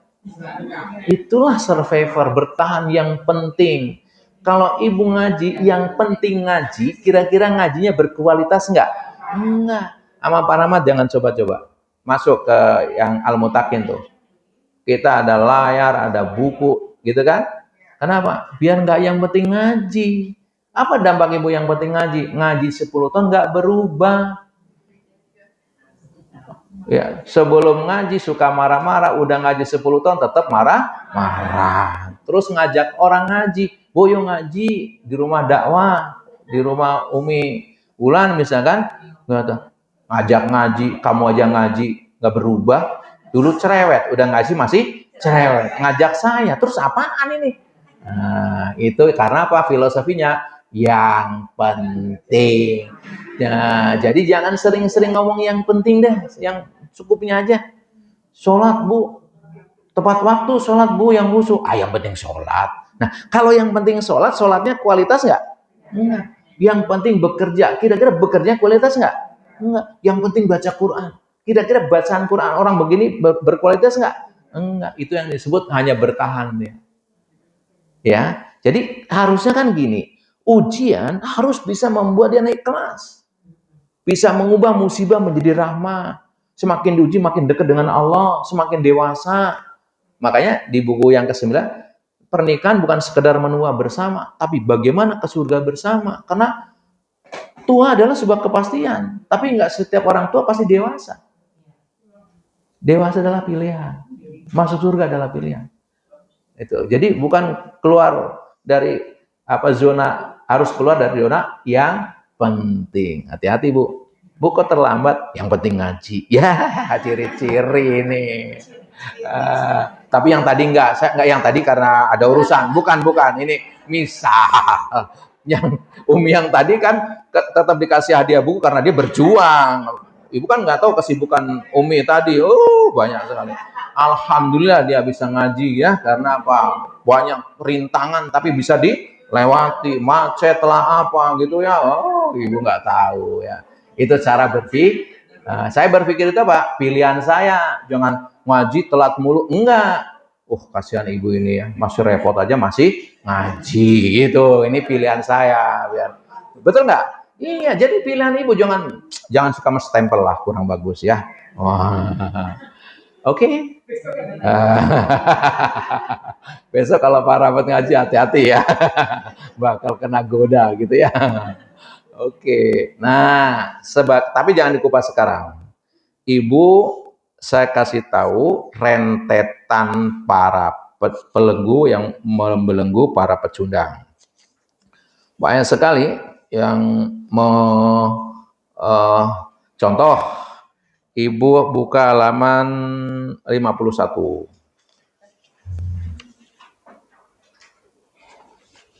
Contoh aja, ini saya nggak ngupas terus terang aja karena ini kupasannya sangat dalam di sini. Yang pertama, orang-orang para pecundang tadi, sebentar. Kelompok para pecundang dibelenggu oleh yang pertama Ibu lihat di halaman 51, membatasi kemampuan diri. Padahal dia orang yang bisa bangkit tapi dibatasi. Yang berikutnya halaman 55, jiwa kerdil. Ya, para siswa membatasi langkah dan pandangan. Kerdil padahal dia bisa untuk belajar tahsin, dia membatasi ya. Terus berikutnya lagi pemahaman agama yang bertentangan, misalkan ya, pemahaman agama yang bertentangan 56. Artinya apa? Ngomong tawakal sebenarnya malas. Ngomong apa lagi zuhud padahal dia nggak mau bekerja keras. Itu nggak pas dengan pengertian. Terus kurang melihat contoh ada di halaman 61. Kan uraiannya panjang tuh ya. Terus yang berikutnya belenggu ketidaktahuan, malas belajar. Nanti. Yang penting tahu dulu. Jadi kelompok survivor atau kelompok statis, survivor bolehlah bacanya ya. Kelompok statis tadi ujian nggak membuat dia naik kelas. Ujian nggak membuat dia makin dewasa. Dengan ujian dia tidak bisa mengubah musibah menjadi rahmat. Dia memakai filosofi apa? Yang penting. Ya. Kenceng lagi ngomongnya. Yang penting ngaji. Ngaji itu yang disiplin, yang rapi gitu ya. Iya gitu kan. Suami marah-marah. Kalau masak, yang penting masak. Bisa dibayangkan rasanya deh. Iya betul nggak? Iya, gitu kan? Enggak. Ibu masak semampu yang ibu bisa sajikan, karena itu ibadah. Ibu sholat semampu yang ibu berikan persembahan untuk Allah. Ya, saya terus terang aja, karena saya udah terbiasa ya, mungkin karena lama di perusahaan asing, hikmahnya itu. Gak mau saya ngajar ya, kepala saya udah jadi ya nggak usah disebut ustadz lah, membagikan ilmu kayak gini total. Ya nulis buku, ya ada PowerPoint-nya, semuanya. Biar apa? Ibu kesini pahalanya banyak. Mendengarkan saya pahala. Mohon maaf, penglihatan ibu melihat tulis pahala nggak? Pahala. Ibu nyata pahala nggak? Pahala. Dibawa pulang, dikasih anak. Mungkin anak ibu masih cuek. Suatu hari kita meninggal, digeratak oleh anak kita, melihat bukunya. Ternyata bunda dulu rajin ngaji ya. Ini dia coret-coretannya gitu. Keren kan? Nah ini ngaji 10 tahun nggak ada catatan di rumah gitu. Kelewat ini. Wah ini karena apa? Yang penting ngaji. Udah habis sudahlah kalau begini. Riwayatnya sudah. Kira-kira bisa maju nggak model begini? Yang nggak hanya bisa bertahan, maka disebut survive negatif ya. Kalau dalam kondisi kita harus berjuang, survive itu bagus. Kayak orang yang di Medan, di Aceh, dia survive itu bagus, positif. Enggak, ini kita masih punya potensi untuk dikeluarkan, tapi kita nggak keluarkan dengan alasan apa? Yang penting. Oke. Nah, sekarang dikit tentang winner. Namanya pengenalan. Dikit ya. Tentang winner, Ibu kembali ke halaman 11. Halaman 11. 11. Nah, kan Ibu mengenal 3 tipe tadi ya. Loser, survivor, dan winner gitu ya. Oke, paling atas ada Ibu? Tipe ketiga, kelompok manusia pemenang. Dalam bahasa Inggrisnya winner.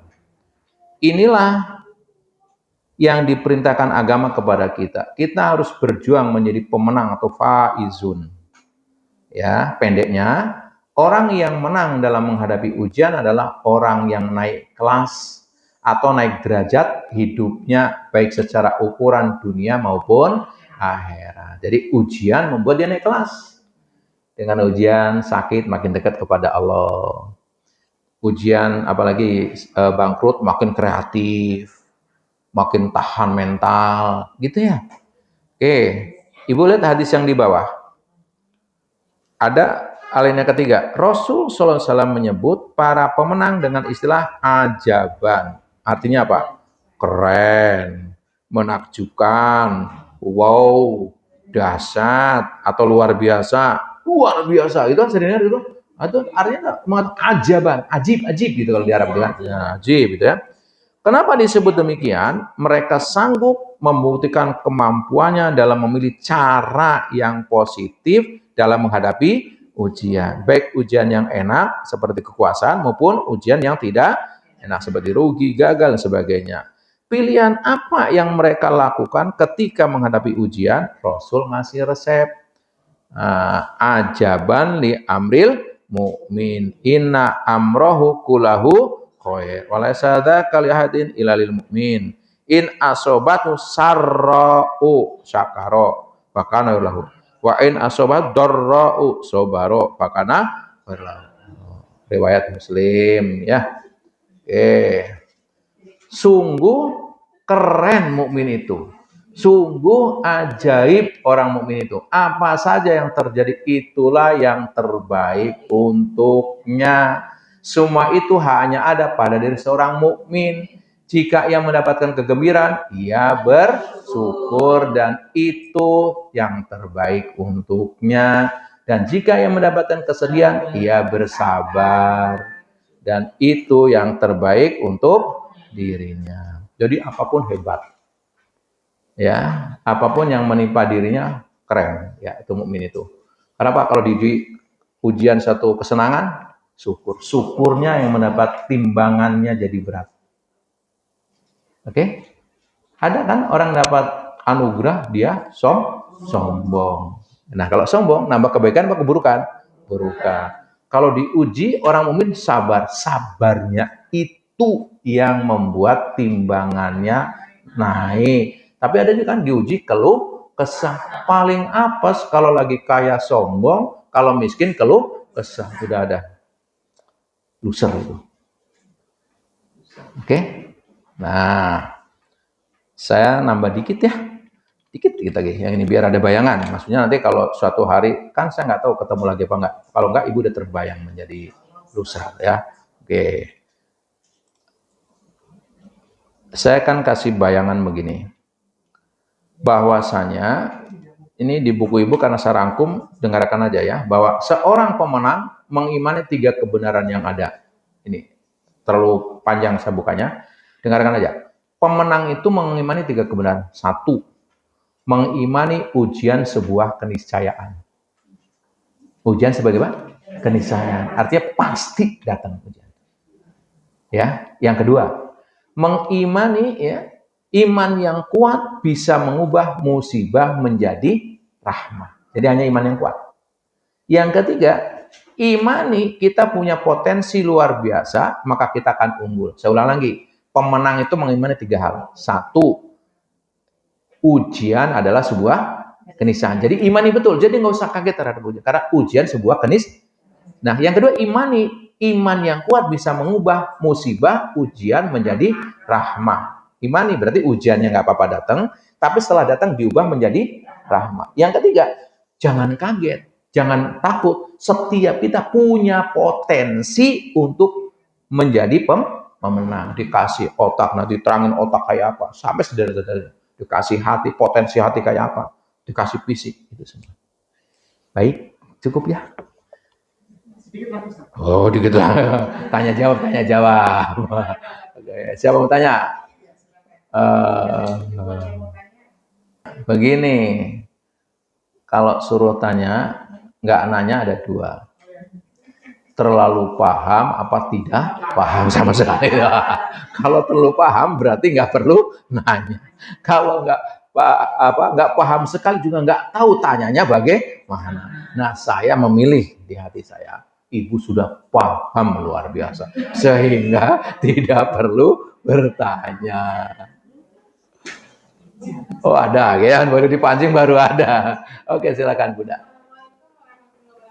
Waalaikumsalam warahmatullahi wabarakatuh. Saya ingin bertanya bagaimana atau apa yang bisa kita amalkan setelah kajian ini agar menjadi yang terbaik dalam menyikapi ujian. Ya, amalan apa? Oke.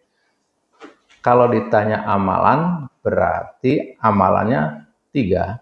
Amalan hati, amalan amaliyah yang sifatnya fisik, amalan otak kita.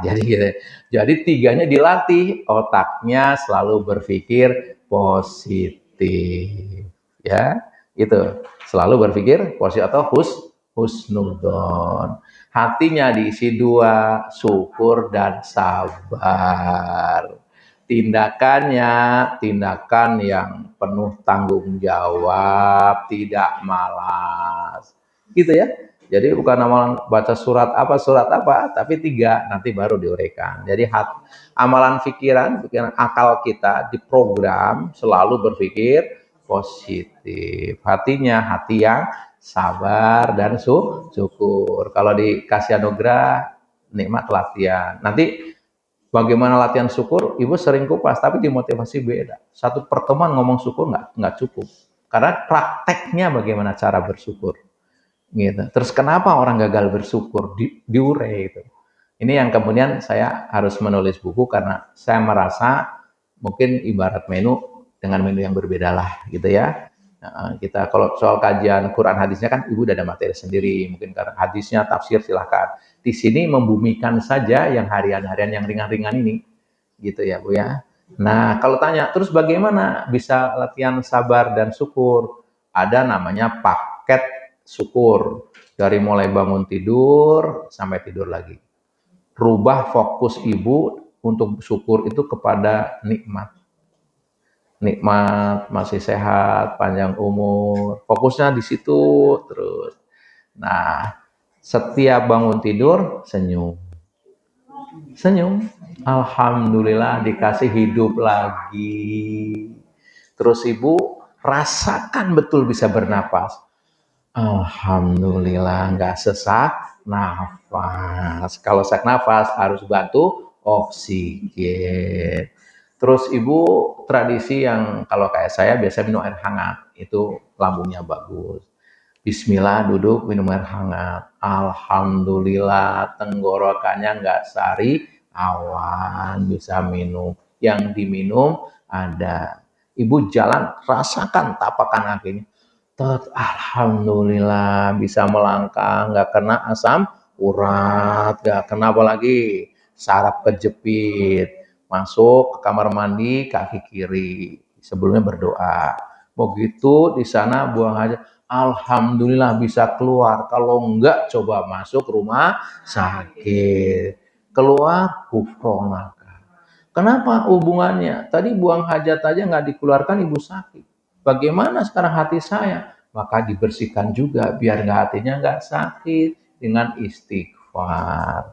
Terus ibu wudhu kan, rasakan betul bisa wudhu, nikmat besar. Nggak semua orang bisa ingat Allah. Saya dikasih ingat Allah, jalan ke tempat sholat, sajadahnya yang wangi, mau kenanya juga nggak bersin karena lama nggak dicuci gitu dah.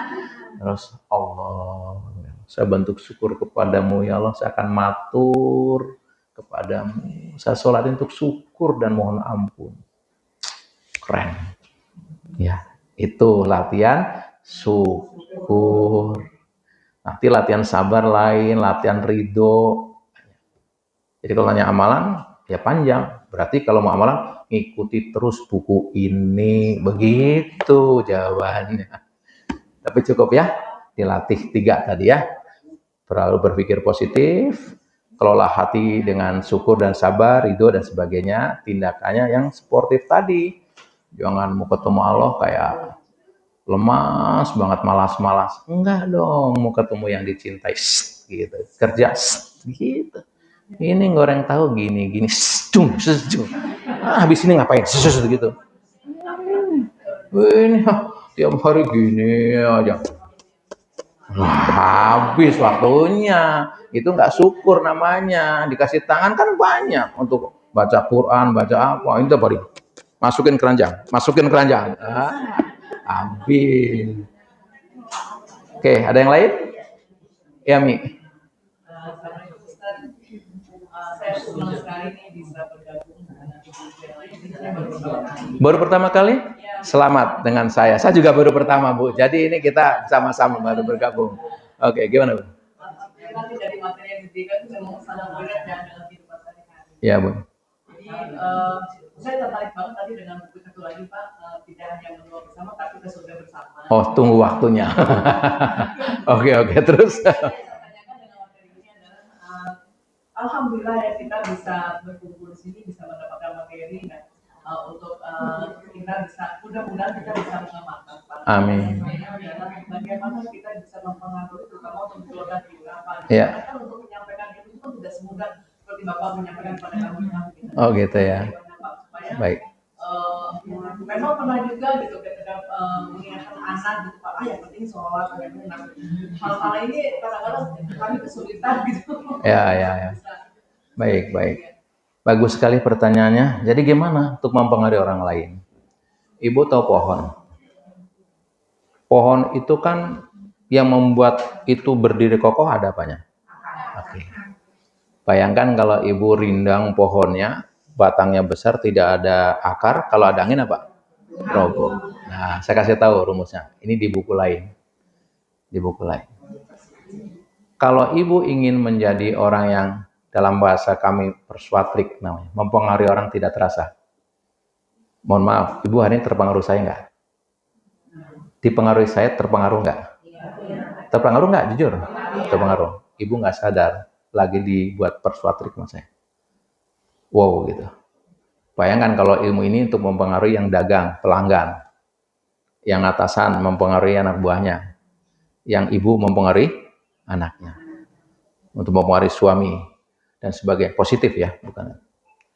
Yang pertama, pohon itu kuat karena ada akar, terus ada batang, ada cabang-cabangnya, kemudian ada apa namanya itu daunnya. Akar menunjukkan bahwa dalam teori mendidik atau teaching ya, mengajar itu adalah contoh. Sebelum kita menyampaikan ceramah kepada orang lain, jadilah contoh. Ibu ingin apa anak ibu? Rajin sholat. Ibu rajin sholat. Tepat waktu. Jangan sampai kita nyuruh, nah udah waktunya sholat. Masa anak pesantren nggak sholat? Nah ibu nggak sholat. Dia nggak ngomong di hatinya. Nah itu yang membuat rusak. Ibu misalkan mengatakan, jadi anak harus semangat dong. Nah ibu aja kelemar-kelemar, nggak semangat, baca Quran, sandaran, selonjor, roboh. Gimana gitu? Ya dong, tunjukkan kalau nih. Nah kalau baca Quran kayak mama nih begini. Wah, bukan begini. Contoh gitu ya. Jadi jadilah contoh. Ibu ingin anak apa, Bu? Ibu ingin misalkan anaknya hafal Quran. Ibu walaupun nggak hafal mencoba terus murojaah. Anaknya ibu ingin jadi apa? Yang kerja keras, yang apa? Semua dari kita. Contoh dulu. Jadi jangan coba-coba, punten ya. Ibu menyuruh sesuatu yang kita belum lakukan. Jelas ancamannya. Berapa banyak guru gagal? Berapa banyak kiai gagal menyuruh santrinya suruh rajin puasa, dirinya nggak puasa. Ini semalam di tempat kami, guru-guru saya kumpulin, kalau nggak siap menjadi contoh, nggak usah. Kasihan anak kita. Dititipkan orang tua ke kita, itu punya tanggung jawab kita. Jadi contoh, rajin. Puasa apa yang paling bagus? Daud, puasa Daud. Sholat yang paling bagus sepertiga malam, apalagi. Terus cari yang terbaik-terbaik. Oke, jadi contoh. Setelah jadi contoh, ini batas. Jadi sahabatnya. Sahabat itu apa? Sahabat cirinya, ibu sahabatan dengan apa bahasa anak gaul sekarang? Soulmate-nya, bestinya. Siapa? Ibu punya bestie. Yang namanya bestie, biasanya dia suka mendengar curhatan bestinya. Bukan kita yang ngomong, toh. Coba ibu punya bestie tapi dia ngomong terus, ibu suka? Enggak, pasti ibu suka kalau bestie ibu suka dengar curhatan ibu. Artinya apa? Dia menjadi pendengar yang baik. Anak kita akan hebat kalau kita tidak terus satu arah nasihatin kita. Setelah jadi contoh, jadi pendengar yang baik. Sebagai sahabat. Teman yang baik. Teman yang baik. Nah, tadi di sekolah ada apa? PR-nya apa? Dia akan cerita. Ya, tanya kalau dia udah kuliah gimana, kampusnya jurusan apa nak, kalau jurusan ini apa ya, dia cerita, kita mendengar, oh bagus sekali gitu. Jadi sekali-kali tanya apa sih yang mau diinginin kamu seperti ini gitu ya. Jadi dicari sahabat, betul-betul sahabat. Jadi kita sering tertawa sama dia, jalan bareng, sama suami juga begitu. Ya, tadi kalau suami udah mulai Indonesia Raya, ibu menginginkan cipta aja, nggak usah ngaju tentang. Itu rumusnya. Nggak biarkan dia ingin cerita bahwa di jalan macet, baru ngomong, mah tadi macet, memang tiap hari macet. Sakit hatinya di sini, Bu. Sudahlah, ibu kan cuma cukup mendengar. Sekali ibu ngomong, anak ibu ngomong di depan, gitu aja diceritain, nggak penting, habis. Mama tadi teman saya begini, udah biasa. Jangan, dia ingin cerita, dengerin. Nggak penting bagi ibu, bagi dia sangat penting. Oke, udah jadi sahabat, terus jadi mentor. Mentor apa? Yang nama mentor tuh mau membimbing, tidak bukan mentor tuh bukan kayak mengajar gitu ya. Mentor lebih ke diskusi kan? Nah, contoh.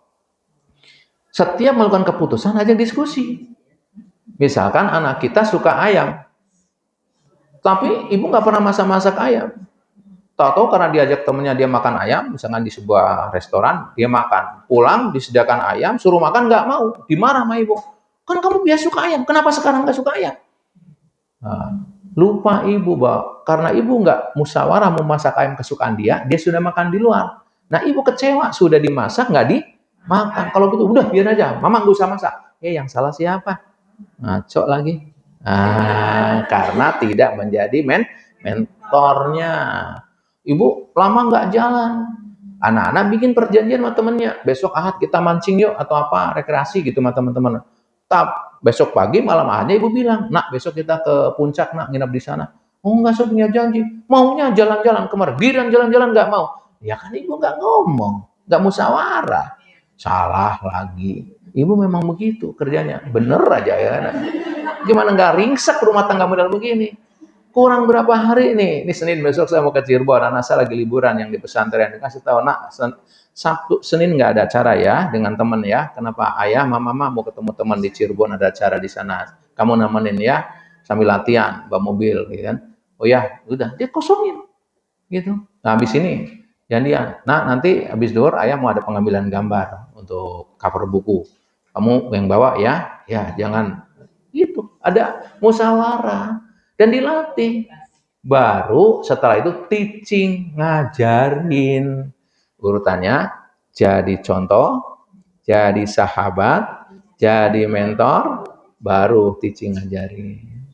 Nah itu Bu, jadi di rumah seperti itu. Kalau ini anak ngajarin, kalau yang lain berarti komunikasi. Kalau di ibu kan tadi bagaimana mempengaruhi mereka kan, misalkan anak seperti itu Bu. Jadi contoh terlebih. Nah kita tahu nomor 4 langsung ngajarin, nggak mau diajarin marah-marah. Ini belajar di mana gitu loh? Ini model begini gitu kan, gitu ya Bu ya. Ketemu ya Bu ya. Insya Allah. Nanti next time di ini. Karena ini belum bagian ini, pada pertanyaannya ngambil yang akan datang ya. Oh keren-keren semua jadinya. Rupanya nggak sabar ya.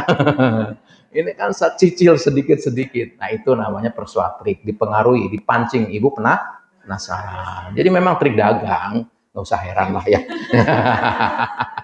Loh kalau selesai sekarang. Oh, boleh silakan.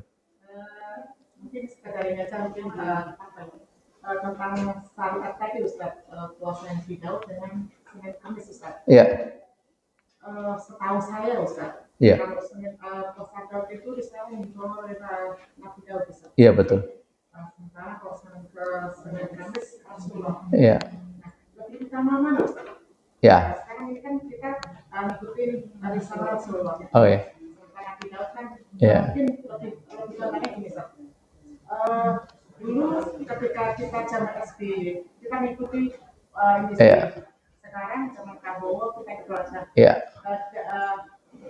Dalam hal ini dalam Nabi Daud sama Arisalah juga Rasulullah gimana Ustaz? Kalau mana yang lebih utama? Begini, Rasulullah kan tersambung dengan nabi-nabi sebelumnya. Puasa Nabi Daud bukan berarti kita ngikutin ajaran Nabi Daud, tetapi ajaran Nabi Daud yang sudah direstui oleh Nabi Muhammad. Asbabul wurudnya begini, ada seorang yang dia ingin puasa, terus akhirnya dikasih tahu kan, mentoknya dia mau puasa tiap hari, tidak dikasih. Cukuplah puasa, sehari tidak. Ini puasa. Lalu Nabi mengatakan, sebaik-baik puasa, puasanya Nabi Daud. Sebaik-baik sholatnya Nabi Daud, yaitu sepertiga malam. Kenapa? Daud orang yang kuat. Kuat artinya Pak, kuat fisiknya, dia sebagai pembuat baju besi, kuat mentalnya, kuat ibadahnya. Gitu. Tapi karena Nabi Muhammad tahu umatnya, jangankan Nabi Daud, Senin Kemis saja banyak bolong, maka Rasul nggak mau mengamalkan itu, takut menjadi wajib. Nah, gitu. Jadi kalau ditanya utama, ya utama semualah, tergantung kekuatan kita saja. Ya, karena apa?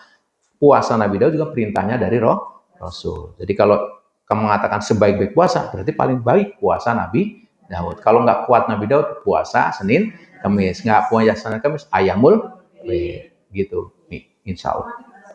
Gimana? Ya.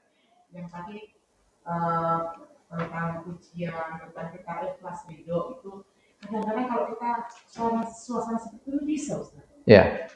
Kita pulang berbeda bisa. Ya, memang begitu. Jadi kalau lagi, maksudnya ketika dalam kayak gini, paham kan? Oke. Saya tanya Umi, tolong dijawab jujur. Umi, kalau sehari makan berapa kali? 2 kali. Kenapa nggak sebulan sekali? Oke. Ibu Umi mandi sehari berapa kali? 2 kali. Kenapa nggak sebulan sekali? Oke. Mandi, makan, fisik. Manusia terdiri dari unsur ruh dan unsur fisik. Ruh kita butuh suplemen. Bagaimana kita dikasih suplemen cuma sekali langsung kuat? Gitu ya. Terus gimana agar suplemennya ini terus kita kuat? Sama Umi, punten, cuma makan nasi apa kadang ngemil? Ngemil. Ada vitamin? Ada. Terus ada apa lagi? Macam-macam. Buah ada. Kenapa nggak nasi aja? Lemes. Betul? Oke. Nah, bagaimana agar rohani kita kuat? Maka sama seperti fisik. 5 minimal agar kuat kita. Sabar gitu ada sebagai konsepnya di sini. Pertama, hadiri pertemuan yang membicarakan tentang motivasi kayak gini. Jujur sekarang saya tanya, setelah mendengarkan motivasi ini tertarik nggak untuk menjadi pemenang? Nah, takut nggak menjadi loser? Oke. Kenapa? Ibu baru dapat vitamin, dapat suplemen, oke? Nah, kalau sekarang dengan datang sudah. Yang kedua, setelah datang ibu membaca tambahannya. Sampai di sini ada, terus membaca. Atau salah satunya, kalau membaca tambahan, kalau enggak, saya enggak sempat datang, tapi membaca. Saya enggak suka membaca. Ibu ngeliat YouTube-nya, nanti kan Umi ada YouTube-nya. Oke? Terus YouTube-nya enggak, saya enggak suka nonton, yang dengerin aja yang videonya. Terus yang kelima, berkawan dengan teman-teman yang sudah dia fisiknya kuat, artinya mentalnya udah belajar itu. Yang diomongin tentang ridho, tentang sabar. Nah, keluar dari sini berkawan dengan orang yang enggak ngaji. Enak amat marah kita memaafkan, tonjok iya, luntur lagi, salah gaul gitu ya, gitu ya, lo jual gue beli katanya gitu, kadang, paham ya, begitu ya Mi ya. Jadi agar ini bertahan, spiritual kita bertahan, motivasi kita bertahan, 5 menu. Hadiri pertemuan, baca buku, lihat YouTube-nya, dengar rekamannya, dan bergaul dengan teman-teman sekelasnya lah, kurang lebih begitu ya. Kayak study club gitu. Gitu ya, Mi ya. Jadi biasa, Mi. Ya. Apa ya? Sabar. Kadang-kadang apa yang kita pikirkan itu nggak apa ya? Nggak sama, Ustaz. Iya. Apa ya? Tingkat sabar sama kami nggak merasakan apa yang saya rasakan gitu, Ustaz. Iya. Apa tidak sampai spesifik itu, Ustaz? Ya, betul. Untuk sampai ke hati itu. Ya. Nanti ada di sini di bab pemenang itu 7 pilihan. Di antaranya pilihan itu sabar belum cukup. Kuatkan kesabaran. Itu perintah agama. Jadi memang benar dikatakan Umi. Nah sekarang orang belajar sabar. Umi sadar nggak? Sabar adalah sebuah kemampuan. Karena sebuah kemampuan maka yang penting latihannya. Jadi kita sini lepas. Tidak sadar bahwa sabar adalah sebuah kemampuan. Karena sebuah kemampuan maka yang terpenting adalah latihannya. Tidak ada orang tiba-tiba menjadi orang sabar, nggak ada. Syukur juga sebuah kemampuan. Nah, yang lepas dari kita di kajian-kajian jarang mengubah bagaimana melatih terus bersabar. Jadi kalau begitu, yang harus kita penuhi dengan posisi tinggi kita adalah ya nggak apa-apa kita kalah, tapi jangan terus menjadi kalah. Kalah berarti loser. Maka kita bangkit. Kalau kalah saya cari ilmunya kalau gitu. Bagaimana bisa menjadi sabar. Karena sabar adalah sebuah kemampuan. Nah, kita sering lupa sabar dengan ayat yang sangat lengkap, tapi mohon maaf, kurang latihan. Karena dianggap sabar adalah sebuah kebetulan. Secara fitrah begitu saja. Tidak. Orang yang melatih dengan serius tentang kesabaran dengan tidak, beda. Karena kesabaran adalah sebuah kemampuan. Panjang tuh, disabar bisa 3 pertemuan. Disabar aja bisa pertemuan. Buku ini juga nanti kalau nggak di bukunya di buku yang sebelumnya namanya Obor Harapan. Tapi insya Allah di sini ada. Yang ada materi udah lengkap. Jadi insya Allah yang apa namanya Umi sampaikan ada saya contoh aja Umi, bocoran dikit tentang mengimani ini. Contoh sorry. Oh, di sini judulnya nomor 3 ya, kemenangan. Nah, ini dia. Kemenangan beriringan dengan kesabaran.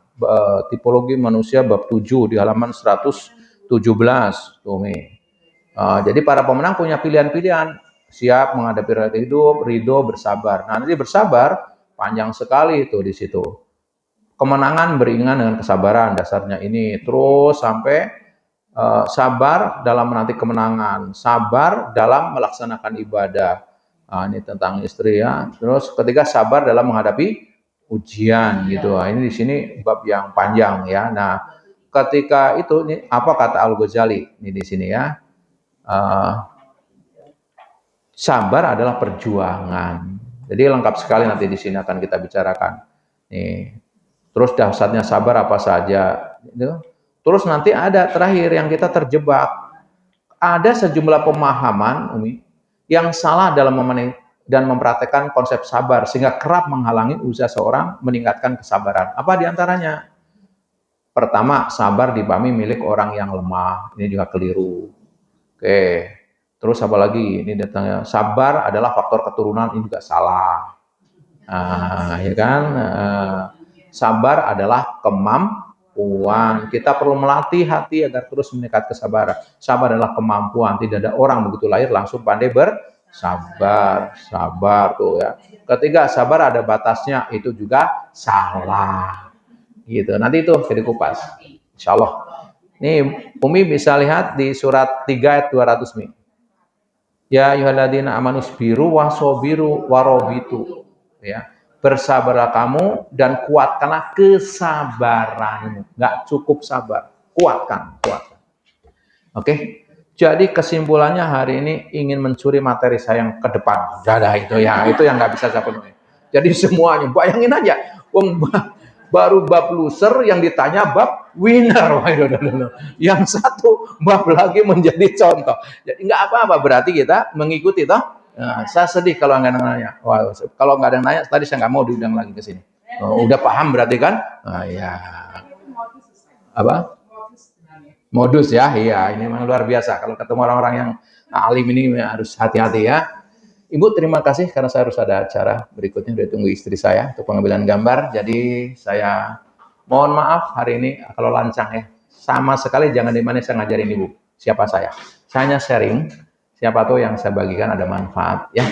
Kalau ada yang benar datang dari Allah Ta'ala, kalau ada yang salah dari saya pribadi, mudah-mudahan kita diberi waktu, kesempatan bisa ketemu lagi ya. Minimal kalau nggak ketemu ya udah ada bukunya ya, dibaca baik-baik. Kita tutup ngaji kita dengan doa kafaratul majlis. Subhanaka Allahumma wa bihamdika asyhadu alla ilaha illa anta astaghfiruka wa atubu ilaik. Lebih dan kurangnya saya mohon maaf. Terima kasih Umi dan Ibu semua. Assalamualaikum warahmatullahi wabarakatuh.